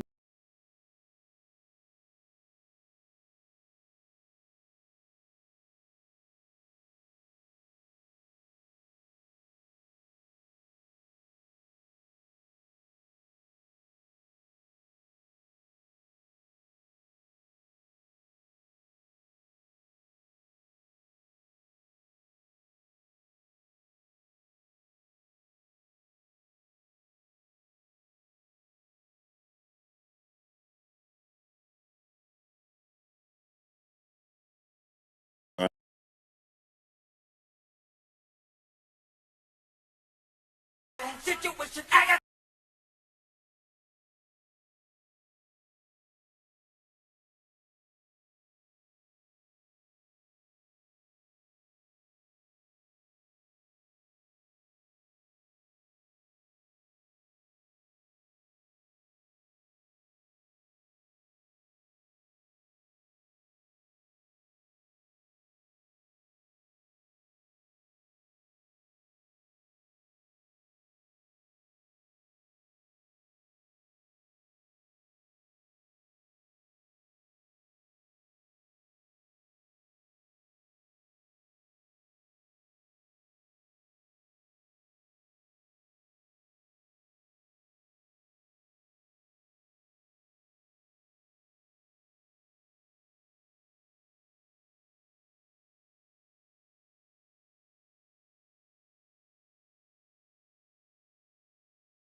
Okay, we lost sound there for a second. Um, don't know what's happening there. I'm so sorry about that. We were having some technical difficulties. Hold the line one sec, caller. To get to you in a sec. The gentleman was talking about all these people who are just getting our passports who are now voting. You can check the sound. I think it should be up now. Those persons who are now voting, who are going to be voting and just get our passports. One thing I can say, it's only up to Bahamians to do what they supposed to do, the right thing. We still have the majority at this time. Hold the line, caller. I'll be right with you. We still have we still have the majority at this time. After this election, we will no longer have the majority. And that is why we have to come in to office and change the law to what Dubai and Qatar and those countries have. We have to change the law so that there will be no more naturalizations. Persons can get permanent residency, et cetera, in our country, but they can't vote and they will not be able to run for office in our country. But if they want to contribute to our country, they can come and work with us and be here. But we have to protect our nation. Now, since the last register, last time they had 194 plus thousand persons that voted. Now they have 195,000 persons not voted, registered. Sorry, not voted, registered. Now they have 195 plus thousand persons registered. That means that it only increased by about 1,000, just under 1,000 persons. That doesn't add up. That's suspicious to me. One, but two, um, if that's all the growth, then we still have the advantage, Bahamas. We still have it. We have to use that advantage. Use it or lose it. It's simple as that. So I'm not concerned about them. I'm concerned because I believe that many of them are going to vote against this government, etc. But I'm concerned with our Bahamian people. You got to be the ones to vote for the change if you want to see that change. You got to do it. No one else is going to do it. All right. So that's the important thing. All right. So let's go back to let's go back to what we were doing. Oh, the phone lines, we lost them. You can call back 8025995. I think that they were calling back anyway to let us know that we didn't have sound at that time. All right. But we're back now and the sound is good. There was some up and down glitch in the system. I want to go to some CIA documents. It's Bible study time. I want to read a couple documents. I had touched on this one, but for those of you who didn't see it while I was on Steve McKinney's show, I had touched on this one, but I'm going to read it for you again so that you can see some things. Let me just share the screen for a second. Make sure we have this. Cancel. All right, I want this to be viewed properly. Okay. I'm going to share my screen.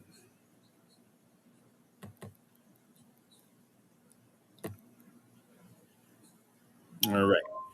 Make sure you can see this good.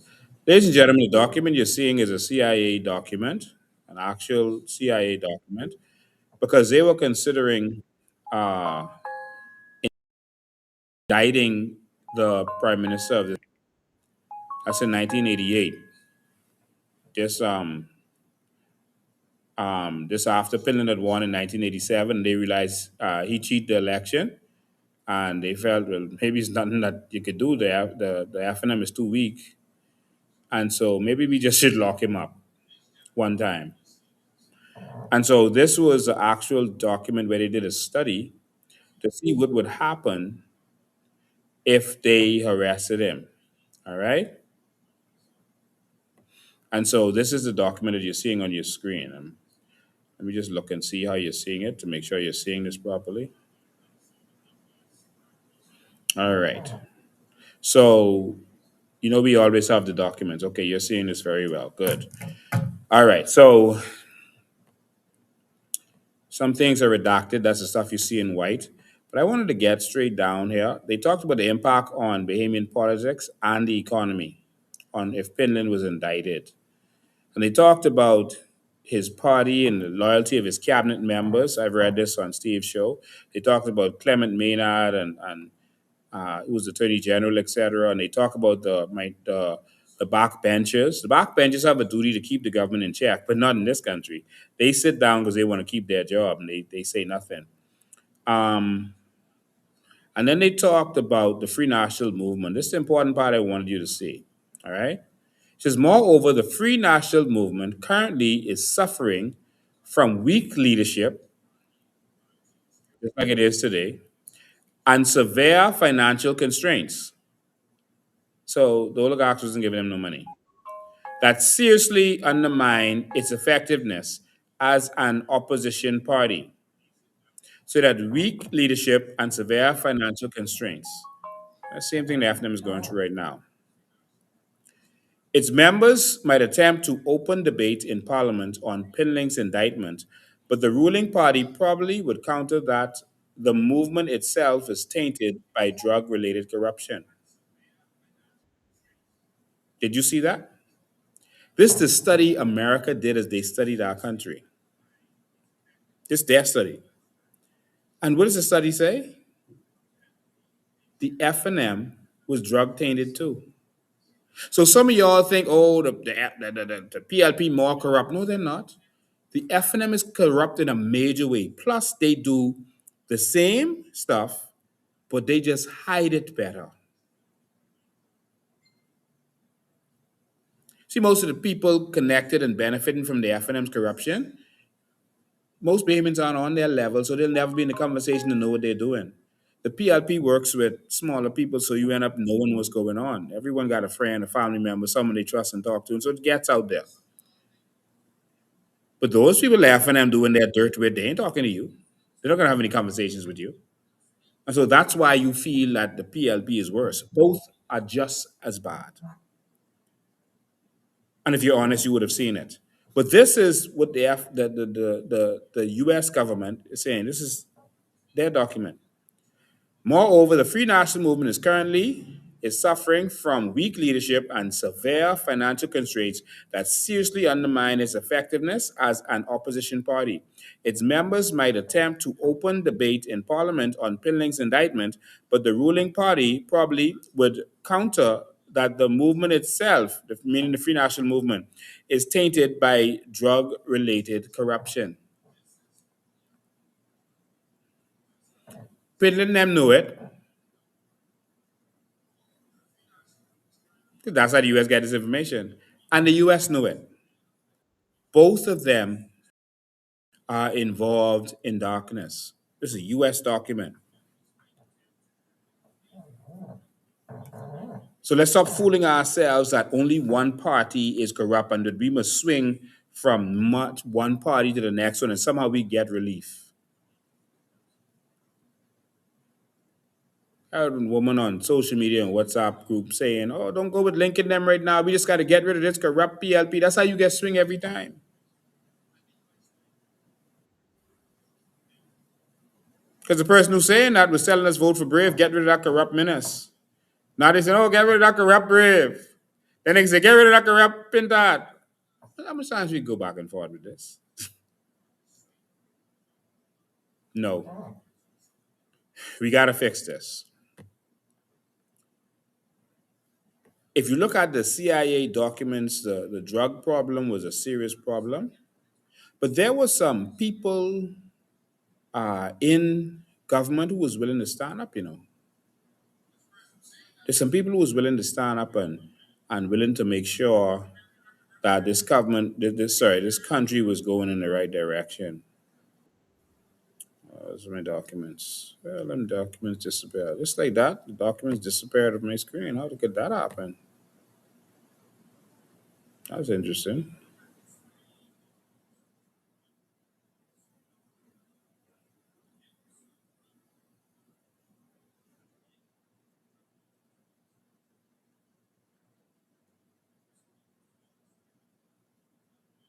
Wow. Was my phone? Was my computer hacked? Because all of a sudden documents just disappeared off my screen. Here we get back.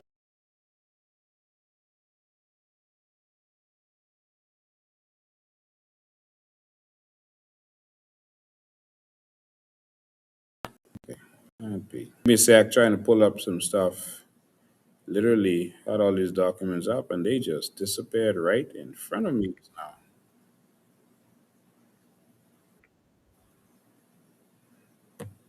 Okay. All right. I'll just go back and pull them back up.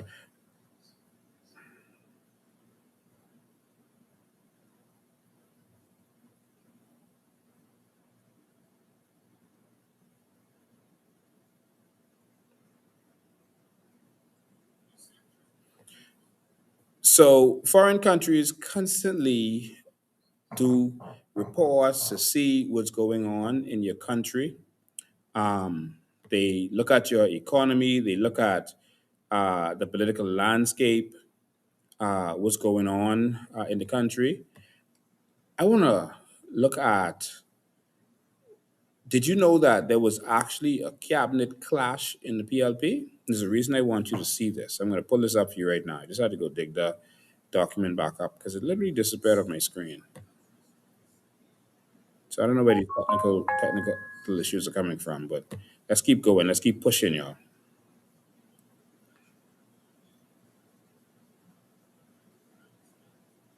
Okay, this should be it. Yes. All right. So on your screen now, this was when they were studying Pinland. And as we go on, I'm going to read stuff later from Ingram, Christie, all these guys, right? Not in this live, but I just want we're talking about majority rule today, so that's why I'm talking about Pinland a lot. Cabinet clash. This is another one of their CIA documents. It says Prime Minister Lyndon Pinland has stated in writing his intention to resign over a dispute with his Attorney General, and they redacted part of it. And his Attorney General, I think, was Paul Adley.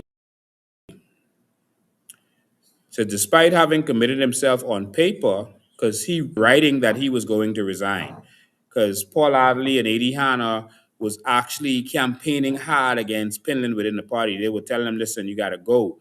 You didn't get catch. This foolishness we doing, this ain't gonna work. Eddie Hanna was an upstanding person, and he actually campaigned hard against Pinland. And there's documents, CIA documents, that shows that.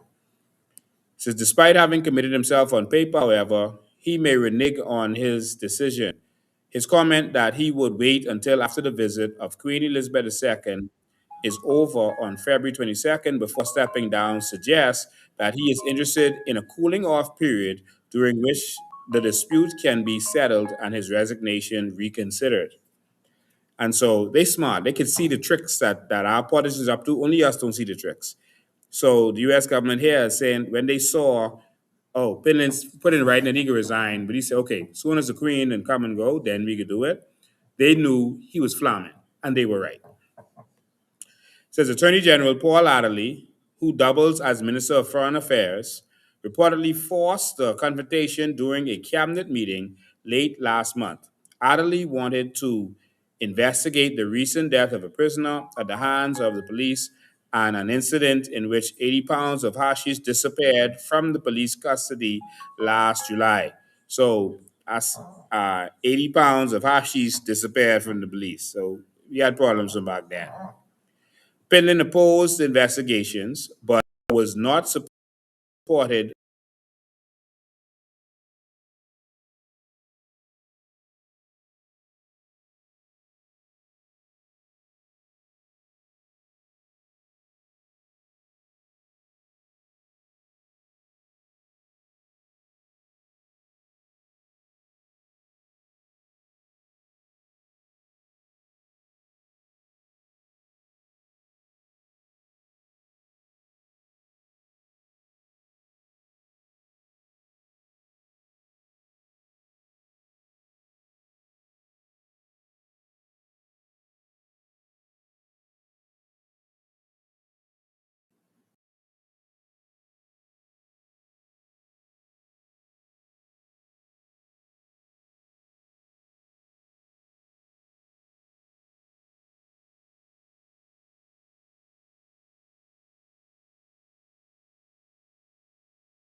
Yeah, I don't know why that happened or why that is happening, but it's like our system is being attacked. Whenever we have these kind of very informative shows, they start to go after us. And normally I fix things up so that but we haven't experienced that for so long that I was complacent today and just setting up quickly.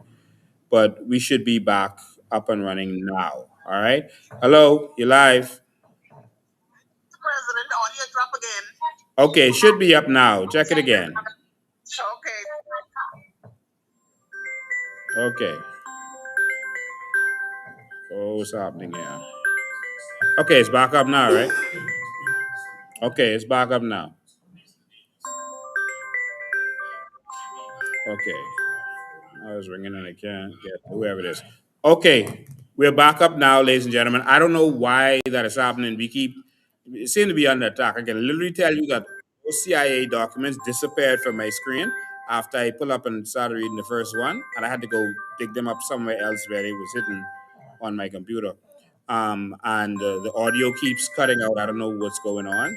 So just bear with us. Whenever we have these kind of informative shows, this kind of stuff happens. All right. So I just want to get back to that document. Call you live. Mr. President, you seem to be doing well. Yes, I am.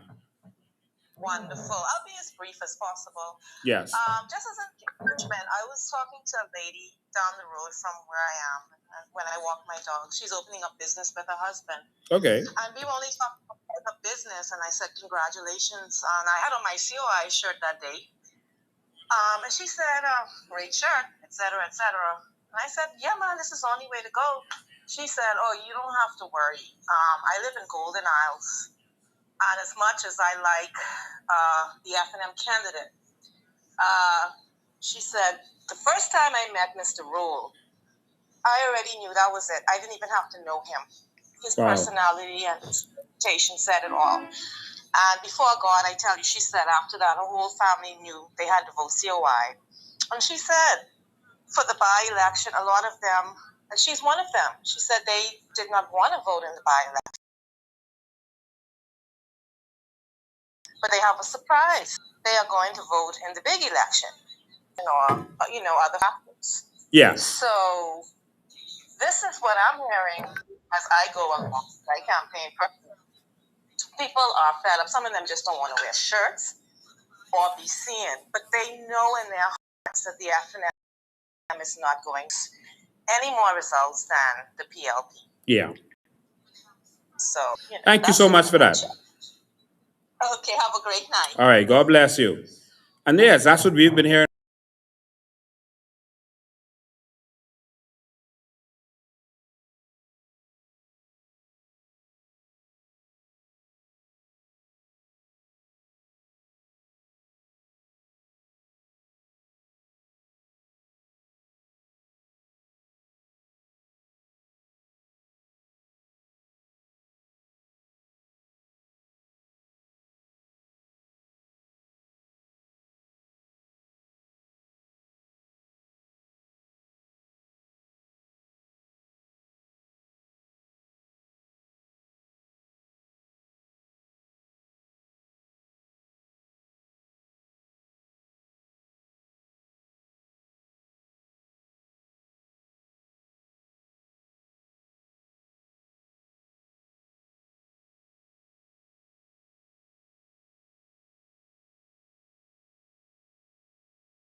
We're back. We're back up and running.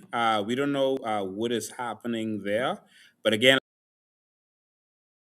like I said, just bear with us. In public, so just bear with us. I think we're back up now. Okay, yeah, we're back up now. So I want to go to this document. I want to go to this back to this document. I'm gonna go straight back to it. Some of know you all see this. But let's go back to this document. There's so much documents, I can't get to all of them today.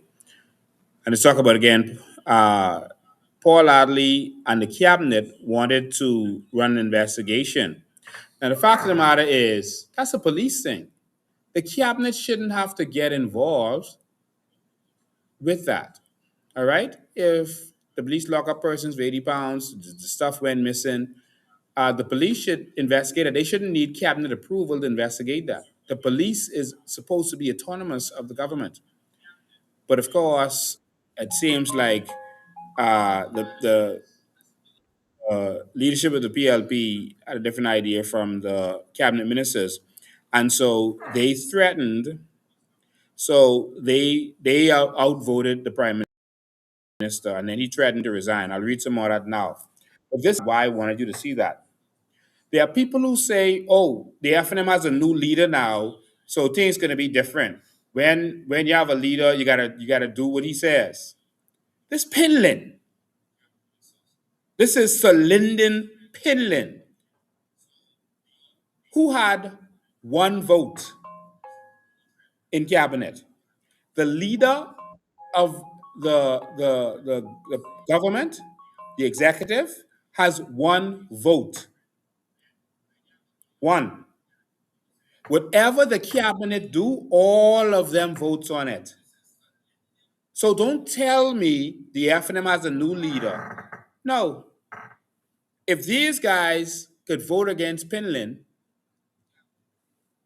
remember Ingram telling his people, boy, if you vote against me on BTC, I call election? Remember that?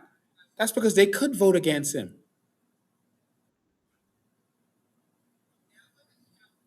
The cabinet, there's no whip on cabinet.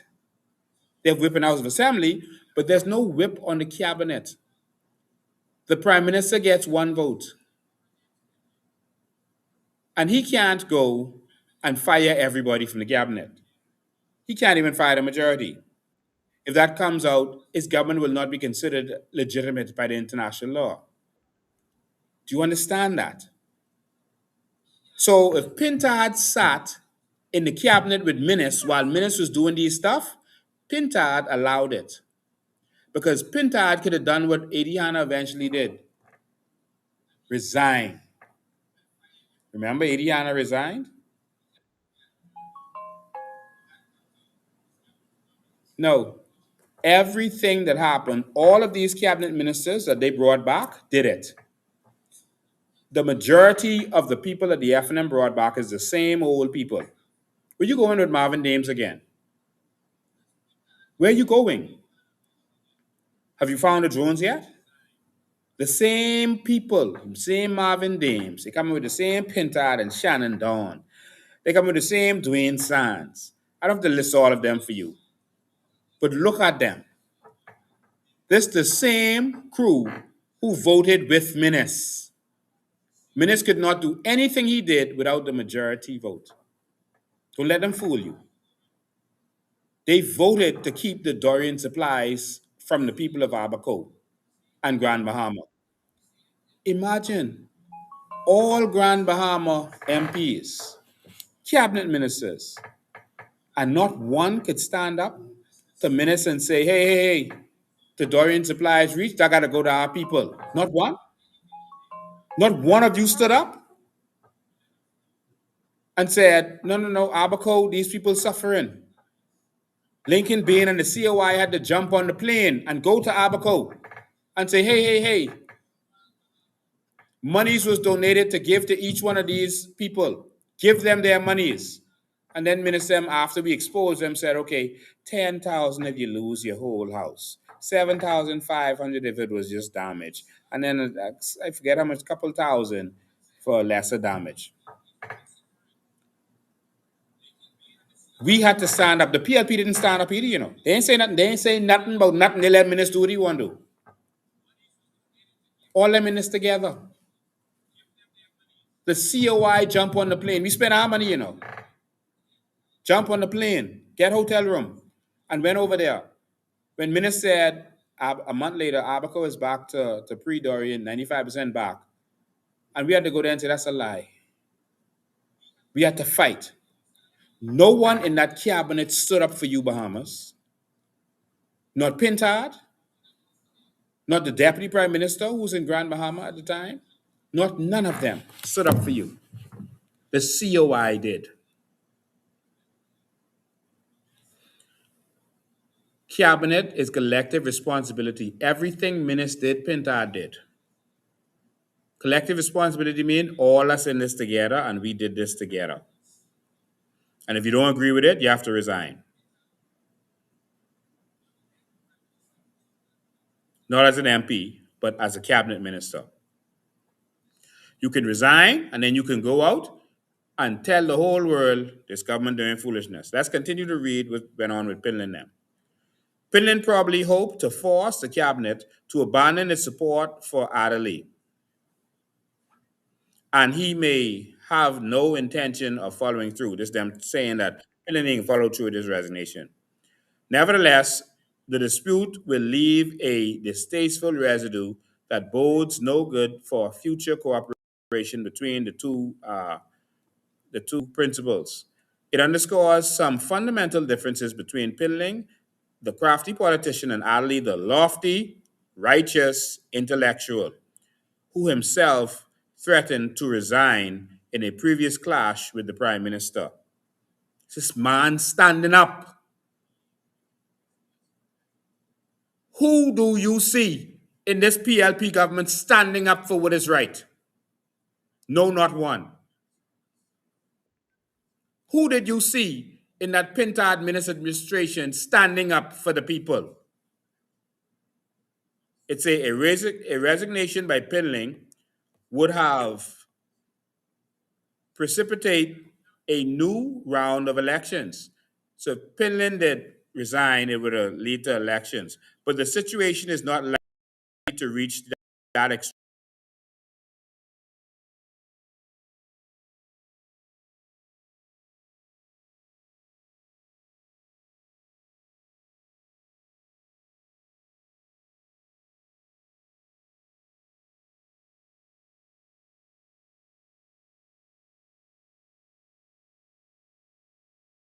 Action, because that means the leader steps down because the dispute.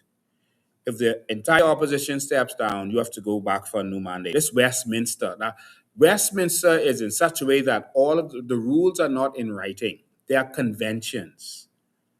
Okay? So, for example, when Christie lost the yes vote in Westminster system, he should have resigned. That's how the Westminster system works. You lost the mandate of the people. The people are saying they are against something you did. You're supposed to step down. Just like the Brexit vote, when the prime minister lost, the prime minister had to step down. And you had six prime ministers in 5 years in England because they keep having to step down. That's the rules.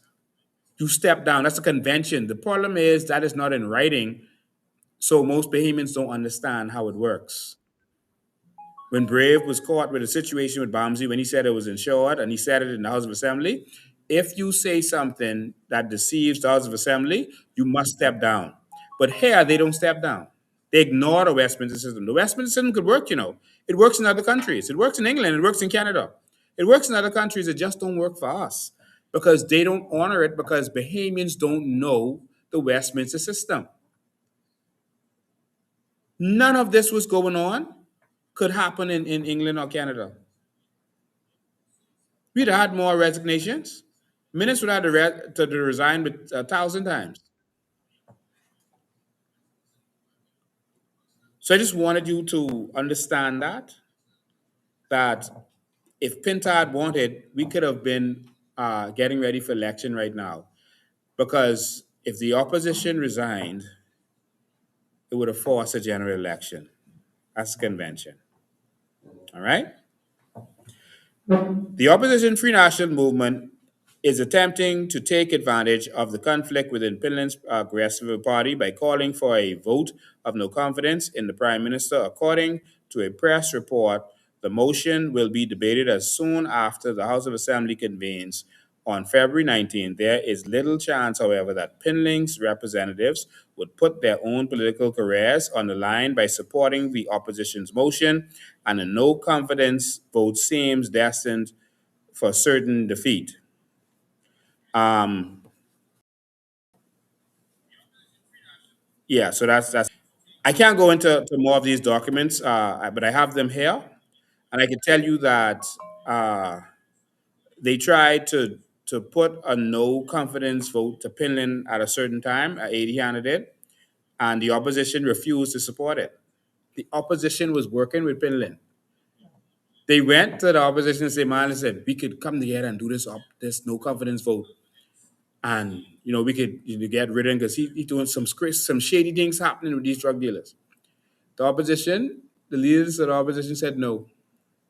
Can you imagine that?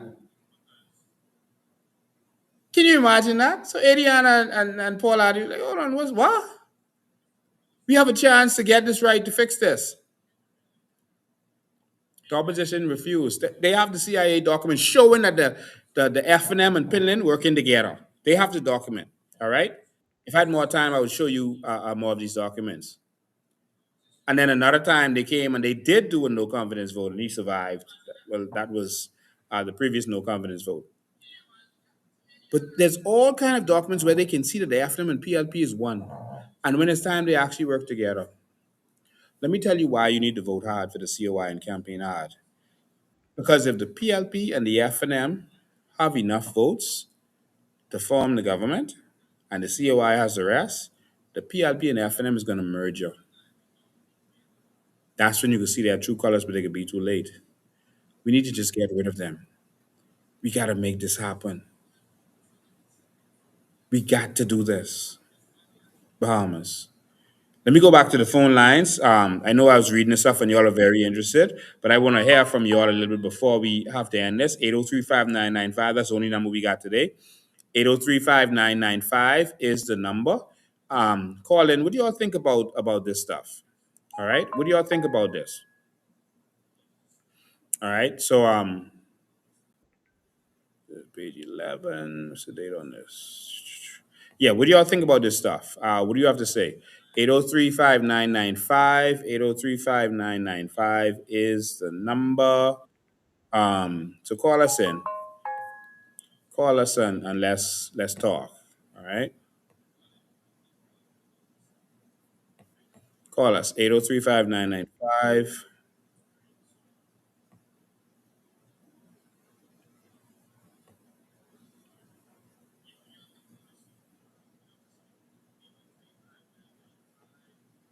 They have other, man, I got so much documents I wish y'all could see where they talk about what was going on at the time. Adriana really stood up. Paul Adley really stood up. They really even fought, even at convention. I want y'all to see this. I'm going to show you all where um, the FNM refused to work with Adriana, even though he wanted to do the right thing. Good afternoon, Call You Live. Call You Live. Okay, we lost them. You can call back 803-5995.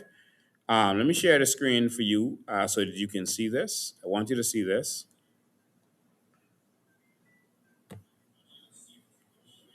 This is, again, another one of those documents.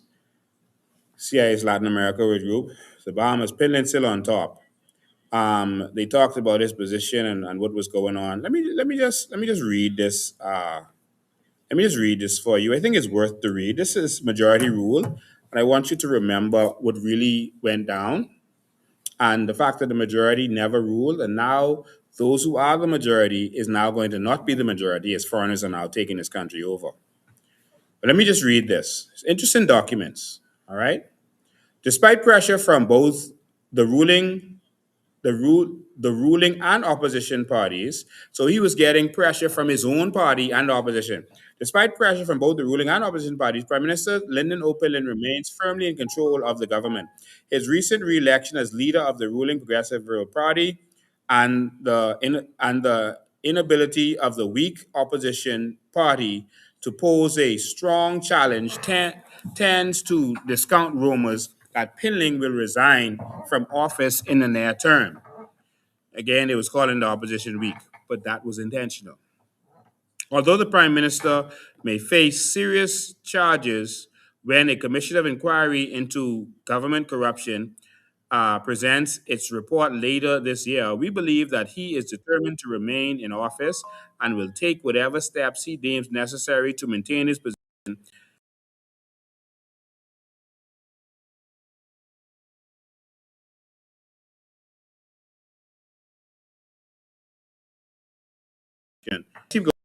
In September 1983, an NBC News report alleged that senior government officials, including the Prime Minister, had accepted bribes to protect drug smuggling operations in the islands. In response, Pinling called for the formation of a Royal Commission of Inquiry to investigate the charges. Although the commission originally was expected to finish hearing testimony in June 1984 and to present its findings in September, proceedings did not progress as quickly as hoped.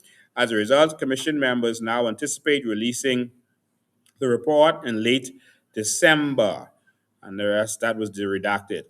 The investigation reportedly has failed to find any evidence directly linking Pinling to drug payoffs. Nevertheless, a number of financial irregularities, most notably Pinling's acceptance of a large finder's fee for the sale of a government-owned bridge. The Prime Minister get the finder's fee for the sale of a government-owned. How you sell a bridge? Like we got a bridge to sell you. Like that's like a that's that's like a metaphor for a scam. But anyway, for the sale of a government-owned bridge and the resultant unfavorable coverage in the foreign press have severely damaged Pinlin's public and party support. Again, redacted. The resignation on the 8th of October of Deputy Prime Minister Arthur Hanna, the man stood up. Pintar didn't do that. Dames didn't do it. No one in the FNM did it. But they back. The October 8th resignation of A.D. Hanna, leader of the anti-Pinlin faction in the ruling party. A.D. Hanna stood up for what was right. And he told Pinlin, no man, we get catch. We got to stand down. Pinlin say, okay, I can resign. All us resign. But what to do? You resign first. I get everything in order. And then I can resign after that. He swing Adiana. Adiana did the honorable thing. He resigned. And Pinlin stayed on with Adiana out of the way now. Let me read that again. The resignation on the 8th October of Deputy Prime Minister Arthur Hanna, leader of the anti-Pinlin faction in the ruling party, apparently was designed to set the stage for an effort by dissident party members to oust Pinlin, with a call for a vote of no confidence when Parliament convened on October 10th. All right? So Eddie Hanna and them wanted a vote of no confidence in Pinlin. All right? Hanna's plan for a vote of no confidence was scuttled by the refusal of the opposition Free National Movement to cooperate. You see it in writing?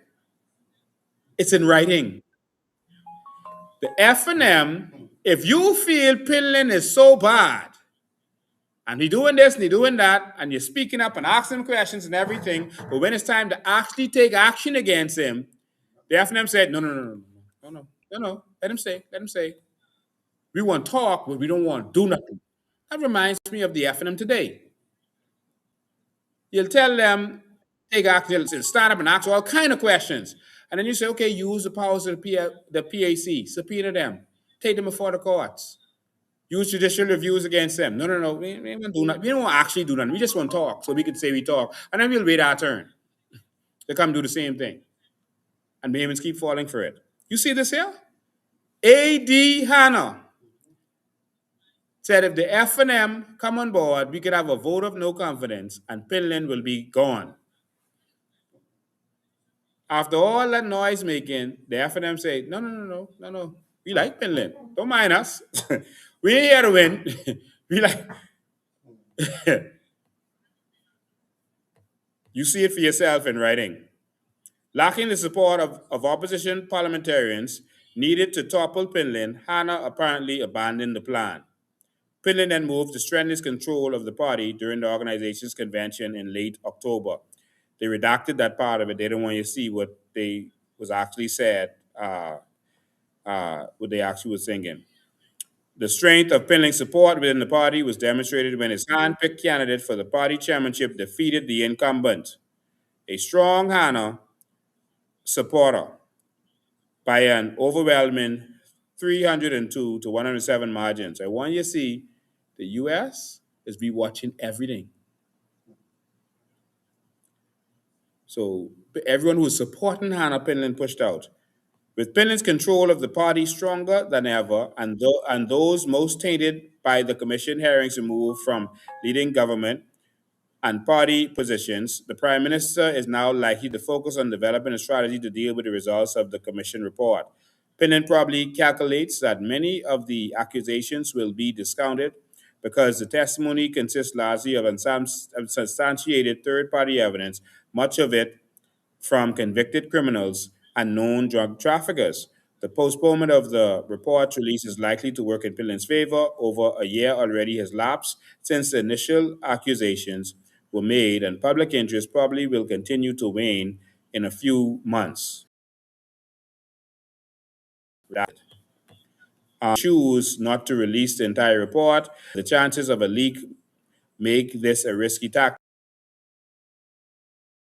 The report, it is scheduled to be released in Parliament and the Attorney General's office, although Attorney General Paul Laley has warned that he will pursue legal action against Pinlin if there is strong evidence of wrongdoing. We believe that Adley is unlikely to do so. So even Adley was saying, listen, as Attorney General, I got to lock up Pinlin. Ali is politically vulnerable because he is the only cabinet minister not holding an elected seat in parliament, and he can be dismissed by the prime minister at any time. So he didn't have a seat. A lot of us forget that. He was there through the Senate. Although such a move would imply guilt on Pilling's part, it is a risk he probably would be willing to take if the commission's report further damages his reputation. If he took such action, Pinlin would also probably estimate that Adley's unpopularity, his arrogance, has gained the Attorney General many enemies, and both the ruling and opposition parties would dampen any public disapproval of the dismissal. You see how deep they look into this stuff? Are they paying attention to this? Only us ain't paying attention. Now, all of the rest of this, I think, was redacted. No, that's it. All right. So I just wanted you to see that. I got a whole slew of documents here because I am a student of history, and I would encourage all of you to study your history. Don't just listen to what the politicians say or wait for them to come with arm in Turkey. Study your history. All right. Study what's really going on in the country. So I wanted you to see those examples of those things because I wanted you to understand how government really works. Don't let them come and fool you and say they have to have a new leader. That seems to be different now. That's the same cabinet who voted for everything Minutes did. Don't mind them saying Minutes was acting like a one-man band. That's a lie. They voted to get on all of those things. Oh, he was the competent authority. No, he couldn't do nothing, including make the position of competent authority without them. They were having cabinet meetings every Tuesday and voting on all of these stuff. Don't mind them playing crazy. All right? And so that's what I wanted you all to see. All right, so ladies and gentlemen, the PLP and FNM are one. Someone says, so why Glenn Santa Martin still in the same corrupt party? Stand up like your dad did. Exactly. Exactly. Exactly. None of them are signing up. They're enjoying the fruits of the country, and they're benefiting, living high on the hog off of us. Ladies and gentlemen, it's a new year. This is your one chance to make a difference and make a change. Not just by voting, but by helping us to get there. Support this movement. Don't sit down and say, Lincoln, you all do this, you all do this, you all do this. No. What you do is what matters, not what we do. What you do is what counts.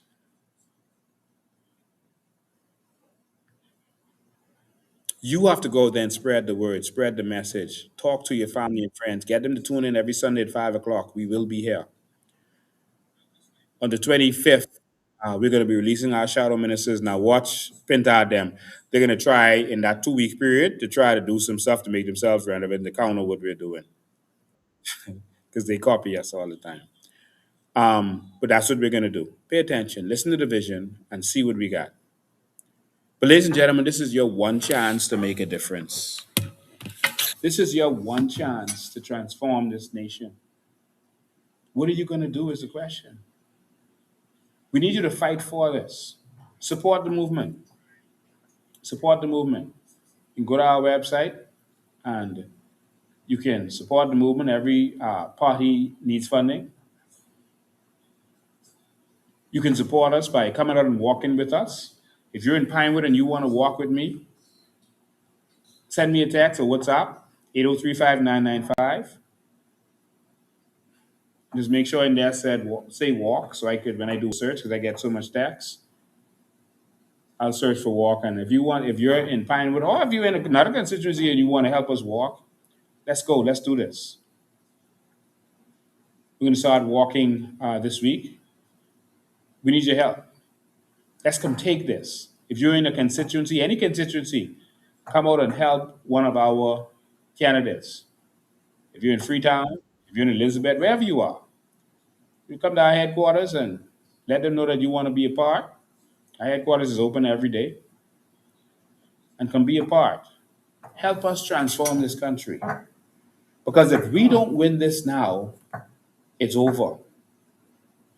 Let me show you, and this last thing I'm going to show you for the day, what's at stake, Bahamas.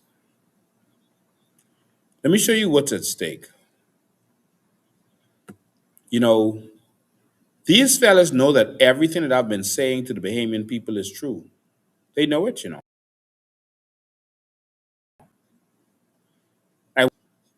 Everything I've said about the carbon credits, everything I've said about the natural resources is true. But they don't want you to benefit from it because then you won't be a slave to them anymore. Everything I've said about the crown land is true. None of them can say it isn't true. You heard when they got in power, before election, they were saying the carbon credits isn't real, it's a scam, etc. Then when they got into power, you literally heard them talking about how it'll be worth $33 trillion. That's the Minister of Works said that. The Minister of Works said it. Now I knew that, but I wouldn't dare say anything like that because they would say, "What Lincoln talking about? That don't make no sense." But that was the words of the minister. I wonder if I could pull that up for you. You heard him say it yourself.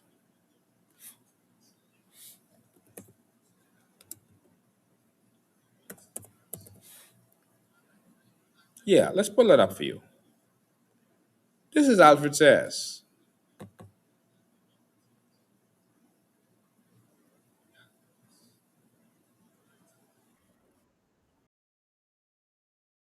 Data, Mr. Deputy, that, for example,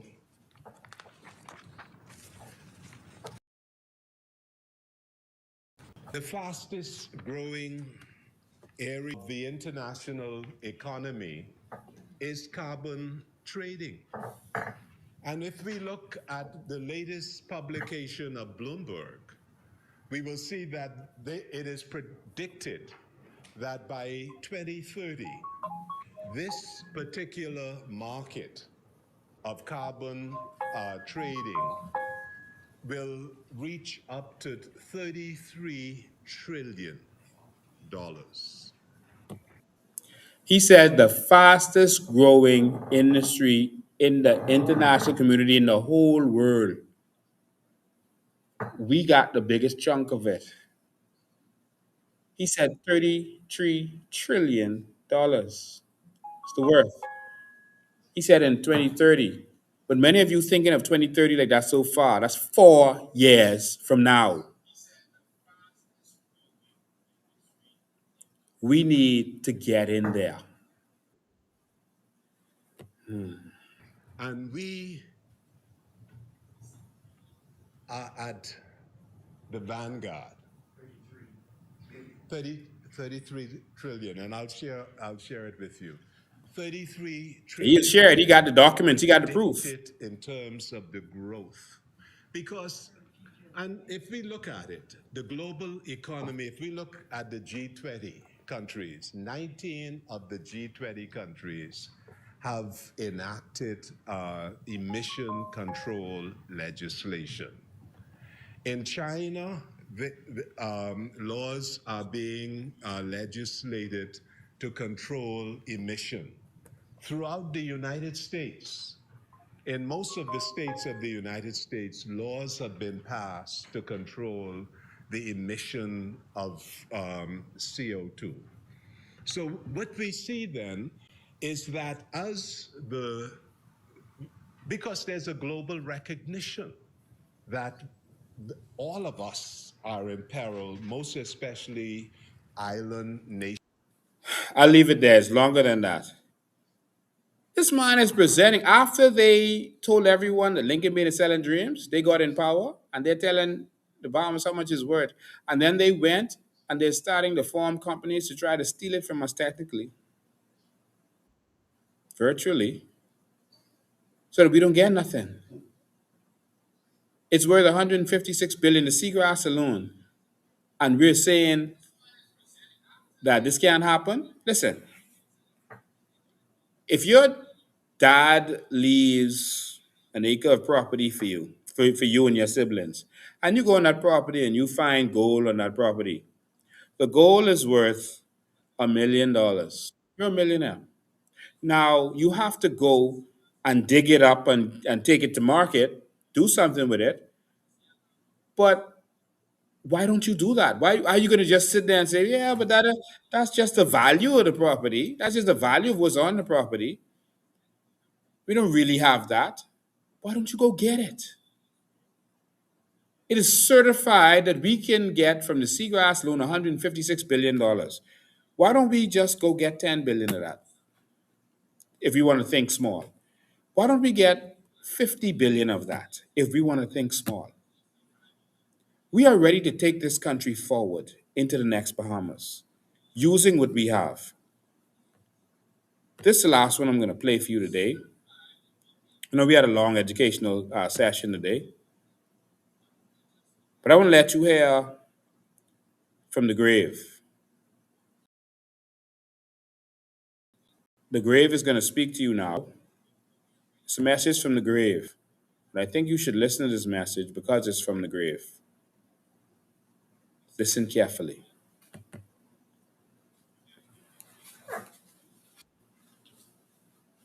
So welcome to the show. It's good to have you. Good evening to you. Good evening to your listening audience. Thanks for having me. Exciting and very interesting times. I've always been a firm advocate for our natural resources. And there are several things that was always fundamental to me. One, the natural resources of our country belongs to the people of our country, to the Bahamian people. And secondly, I've always advocated, not specifically knowing it, but I always felt that our new streams of revenue would emerge from our natural resources. Well, we see that because we see that report say 100 billion. But before you even go forward, I want to talk about that because we hear the potential, the natural resources, the revenue, that what they can do for this economy. But I like what you said. Why not? Yes, have it assist the economy and help with in infrastructure development and the rest of it. But the individual Bahamian should be able to benefit. No, as I said, I've always been a firm advocate, always, that it belongs, fundamentally, the resources of the country belongs to the people, and the people ought to be the primary beneficiaries. I've always... So that wasn't just Lincoln Bain. You should benefit individually. Individually, you should benefit.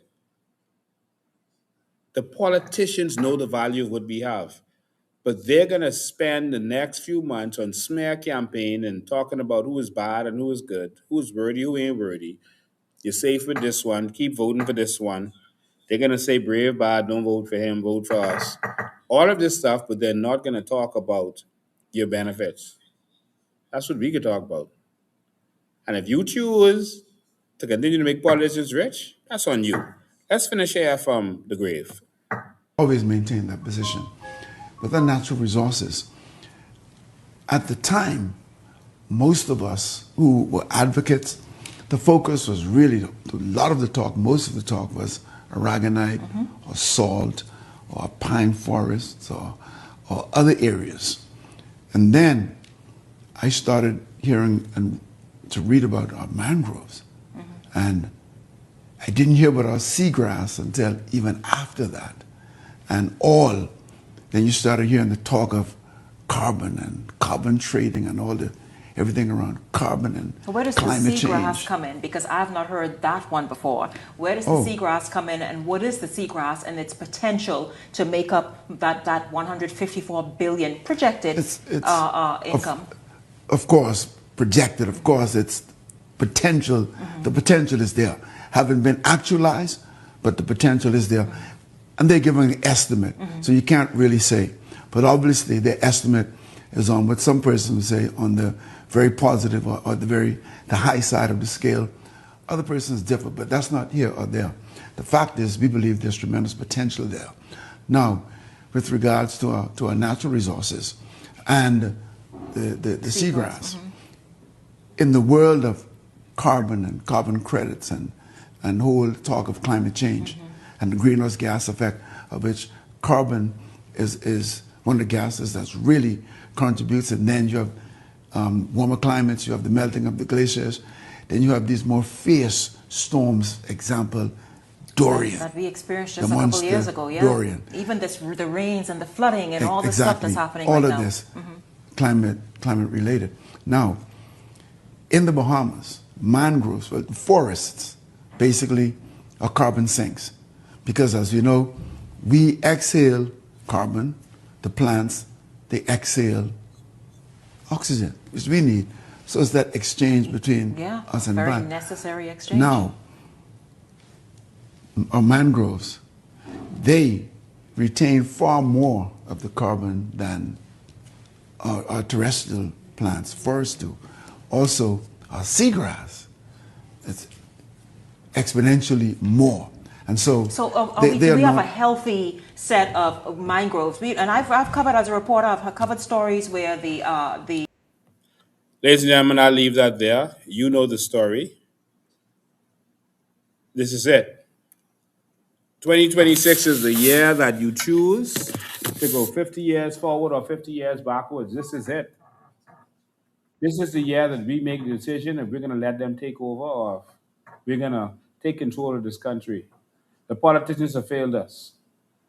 We're going to listen to see what the Prime Minister has to say tomorrow. Hopefully, he is either resigning or is going to call an election.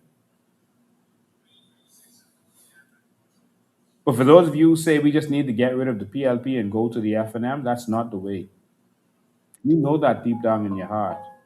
You feel that, oh, this crew is so bad, we've been falling for that. And that has got us nowhere as a country. It's got worse every single time. Every time. It has not gotten any better. So, ladies and gentlemen, if you are serious about this nation, let's fight for this. It's time to enter the battlefield. It's time to join us. And so, for those in Abaco, let me see if they send me the details. If not, you can look on our Coalition of Independence Facebook page and you will see the information.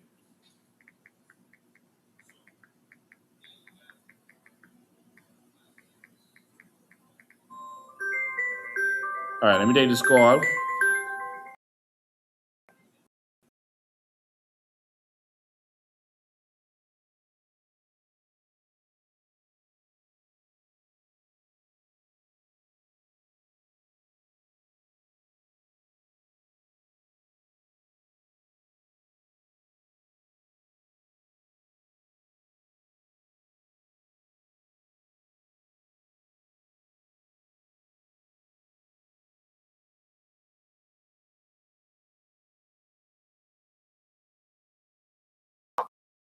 National Trust, Bahamas National Trust want to protect the mangroves, etc. Yes. But the seagrass that you mentioned and the mangroves, we have a healthy amount all throughout this country.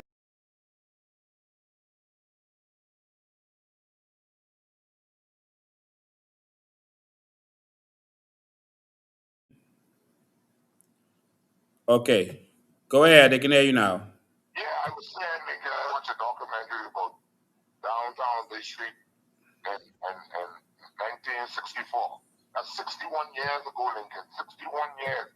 Bay Street was so clean you could eat off the ground. Everybody dressed in their nice coat suits and felt hats and nice cars and everything, right? Yes. You go downtown look like a garbage. A garbage. Okay? All around Nassau. I just come from Nassau, Lincoln. Everywhere I go, big rat running across the road. Old cars. If a disease break out in this country, plenty people's gonna die. Plenty people's gonna die, Lincoln. I don't understand my people. Yeah. You know, we're gonna end up 60 years backward. Lincoln, these people ain't understanding what's going on. These months ain't care for us. They ain't care for us, Lincoln. Yeah. You know, they won't see us die. You know, The whole country is falling apart. Bay Street is, I mean, it's just a mess. The whole country is a mess.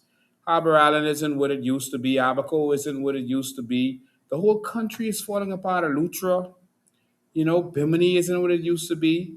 The whole country is deteriorating right before our eyes, and we're like just sitting down letting it happen because we just support our parties. right before our eyes, and people clapping.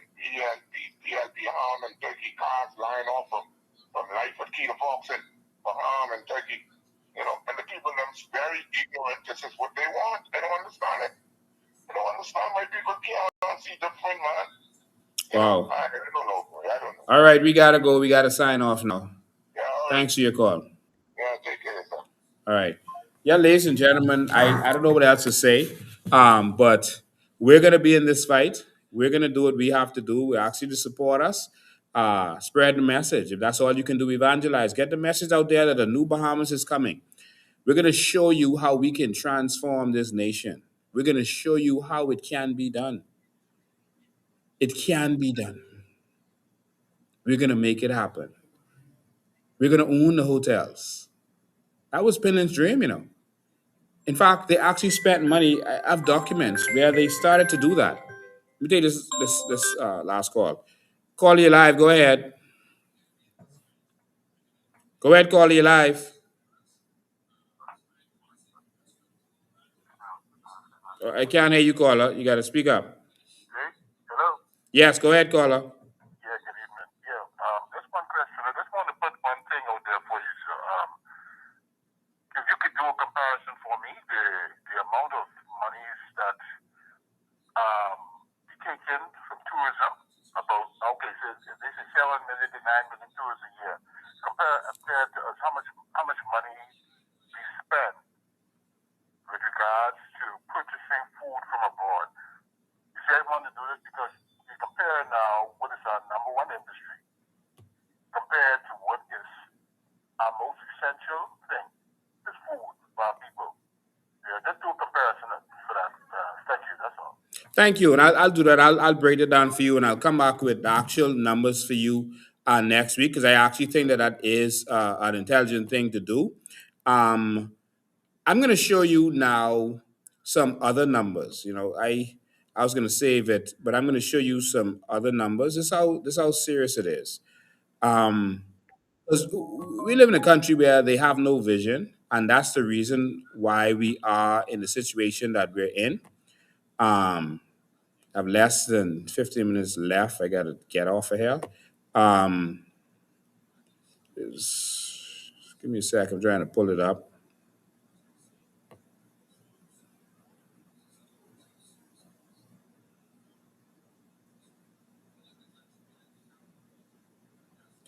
All right. Let me pull this up for you. I'm going to show you the difference in thinking. Let me share the screen quickly. These guys are only talking about collecting taxes and making us pay for everything and waiting for foreign investors. Let me show you where the real money is and the real investment. So NIB has invested about $1.6 billion, right? Okay, where did that go? $1.6 billion. And that's a good investment that they have out there. But I think it shows the lack of vision. Um, Call you live. Go ahead. Good night, Mr. Bain. How you doing? I'm awesome. How you doing? I'm great, man. I'm a Bahamian and a proud one at that. Awesome. Me I too. just called to tell you I visited someone in the hospital lately, like in Uh-huh. the last week or something like that. These jokers in Parliament, that man need to resign. The Minister of Health need to resign. Everything is broken down in the hospital. You can't even find wheelchairs that work. You can't find workers that work. They are short. People need to wait. The places where the people working are broken down. Everything in the hospital is broken down. What do they function? How do they function? And I don't blame them. I blame us because we keep voting for it. It is. That's unacceptable in this day and age. They want travel to where this African country is and pay 200,000 for a man to be in London. They want to do all kind of things. But they don't want to deal with this Bahamaland and Bahamians. It is Shameful. wrong. Yeah. My husband was the porter. He had to reel people in. I said, this is unacceptable. I said, where's the manager? Where's the supervisor? Nobody is around. And guess what? They have a lot of these young doctors that are in training that they have here dealing with our people, not the old set or to train them. They have them unsupervised right here. What you call it? Russian roulette with the lives of the Bahamian people. Go on the ward to see what those people are waking with. Everything leaking, everything break down. International people, they should be ashamed of that hospital. The Minister of Health needs to resign. Yeah. He's not doing his job, and then they tell him they're putting VAT on the back of our back, 15% more. Then they tell us that they're building a new hospital which only for pregnant people, and they want tax us for that. Fuck your mom. I agree. Thank you so much. Good night. Well, if the F&M or the PLP gets in, you're going to have income tax, so you'll have something else to celebrate. You're going to have income tax, all right? That's just what it's going to be. And so you're going to have income tax plus VAT, plus customs, plus, what do you call it, property tax. Well, we're getting rid of property tax for your private home. And so you shouldn't have to pay property tax for your. That means you're renting from the government. You never really own that home. And so we're going to get rid of that. But you're going to have more stress if you let the FNM or PLP get in. But I just want to show you this quickly. I just want you to see the difference in thinking. NIB invested $1.6 billion. All right. If they invested just $1 billion, because they did invest in some tech stocks, but only about 20 something million dollars worth, which is just nonsensical. They invested the bulk of the money in their own businesses. They took our NIB money and put it in the brewery and their companies that they own in Focal, et cetera, et cetera. And they took the money from NIB. And that's what they did. All right. But look at this. Look at this documentation that I put together for you. I did this. All right. This is just a hypothetical thing. If you took $1 billion and invested in top performing tech stocks. So they had shares in Google and that kind of stuff, but not enough. And then they just sold it off. The F&M just sold it off and got rid of it. And then bought shares in F&M companies per se. That's the party that they want to come back to see a difference. But anyway, if they had done that, look at these numbers. If they had invested $1 billion, $1 billion, call it, just hold the line until I'm finished. Hold the line. If they had invested $1 billion, the end value of that investment from 2016 to now, if they just take 10 years and invested that $1 billion, then I ain't talking about the whole these billions to invest, just 10 years. That would have now been, that 1 billion would have turned into $50 billion.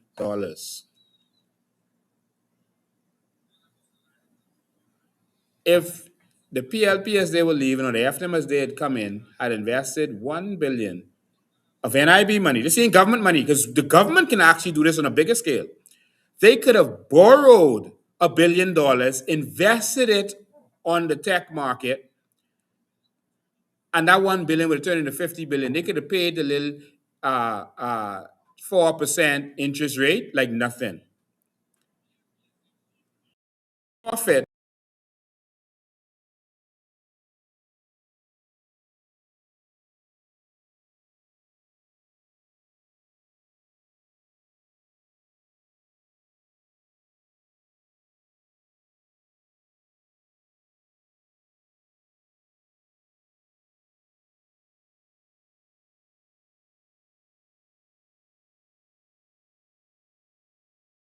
Even Trump is saying they're going to take the tariff money, invest it in the market, put it in sovereign wealth fund. Come on, man. Trump is now talking about giving $100,000 to everyone in Greenland. He's giving money to the children. Every American who's born, they're going to put money in the endowment fund so that when they reach 18, they get $750,000. No sound? Yeah, the sound. You could hear it. But you listening to it. Yeah, so we're still up. Sorry about that. All right, so look at the profits that they would have made. This is what we're going to be doing as a country. All right? NVIDIA alone went up over 2,300%. NVIDIA, that's the company that deals with AI. All right?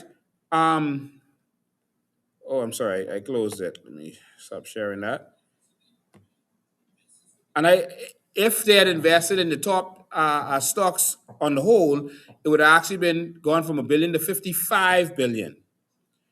Come on, Bahamas. Let's wake up, man. We need a new kind of government with a new vision to take us forward.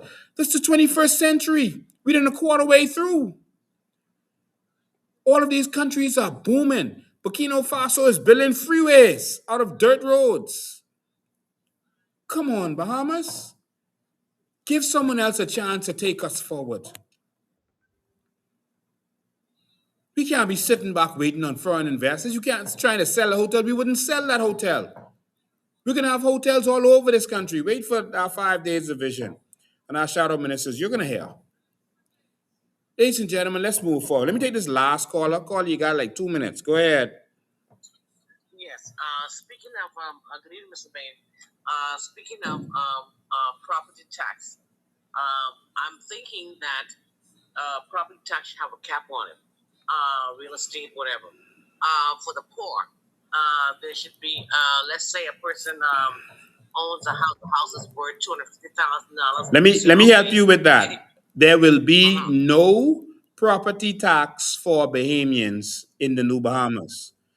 Zero. What about the rich people? What about the rich ones with the $1 million homes? So No Bahamian is going to pay property tax because that means that the government still owns your property. You have to pay to them like they are the landlords every year. No Bahamian is going to pay. I don't care if their house is worth $1 million because most of us can have $1 million houses in New Bahamas. 156 billion a year from carbon credits, and we could be poor. That ain't happen. And so there will be no property tax for Bahamians' homes. All right. Now for your business and that kind of stuff, that's different. For foreigners, that's different. Foreigners can pay tax. All right, but the Bahamians will not pay any property tax in the New Bahamas. You answered my question. Thank you so much. That's fair. All right. Ladies and gentlemen, I got to wrap it up there. There's so much I wanted to talk about and show you. But of course, we're going to be doing this every Sunday at 5. Next week, you can come and join us in studio. Let's continue this conversation. Come and be here. Come and meet some of our candidates. But on the 25th, remember, we're going to have... starting on the 25th, we're going to have 5 days of vision. 5 days of vision. We're going to release our shadow ministers, and we're going to introduce them to you. Let me take this last call. Call you live. Go ahead. But you got to put a little restriction in there. A We're going back to the Movable Property Act. Okay. All right. Yeah. And so, ladies and gentlemen, 5 days of vision. 5 days of vision. We can't say all of our plans in one sitting, but every day we're gonna introduce a few of our, maybe 4 or 5 of our shadow ministers or shadow ministries, and you're gonna hear from them. And we're gonna introduce them to you, and we're going to talk a little bit about the vision for their area. So we're looking forward to that. Make sure you're a part of that. That's going to take place in 2 weeks. Next week, you can come and join me in studio while I'm doing the live, educating the Bahamian public, and getting ready for the New Bahamas. We are meeting with professionals from all around the world as we plan the New Bahamas, educators, investors, businessmen. So we are ready. We're going to be ready from day one. All right. So we have to tune out now. We've done almost 3 hours. We're minutes away from 3 hours. And I want to thank you for tuning in as you always do. Ladies and gentlemen, it's time. Don't mind what you've seen or what you think other people are going to do. You vote for what you think is right. Don't vote for what you think other people could do. Let's make this happen. Don't let them fool you to say, oh, only the F&M have a chance to get rid of this PLP. No, vote for us and we'll do it. As simple as that. We don't need the F&M or the PLP. The PLP being there is the F&M being there, and vice versa. Get the COI in there. Ladies and gentlemen, thank you all for tuning in. See you next time. God bless you. We love you. I do this because I love my country and I love my people. No other reason. There's no other agenda. I'm going to fight for my Bahamian people with my last breath. Thank you all for tuning in. See you next time.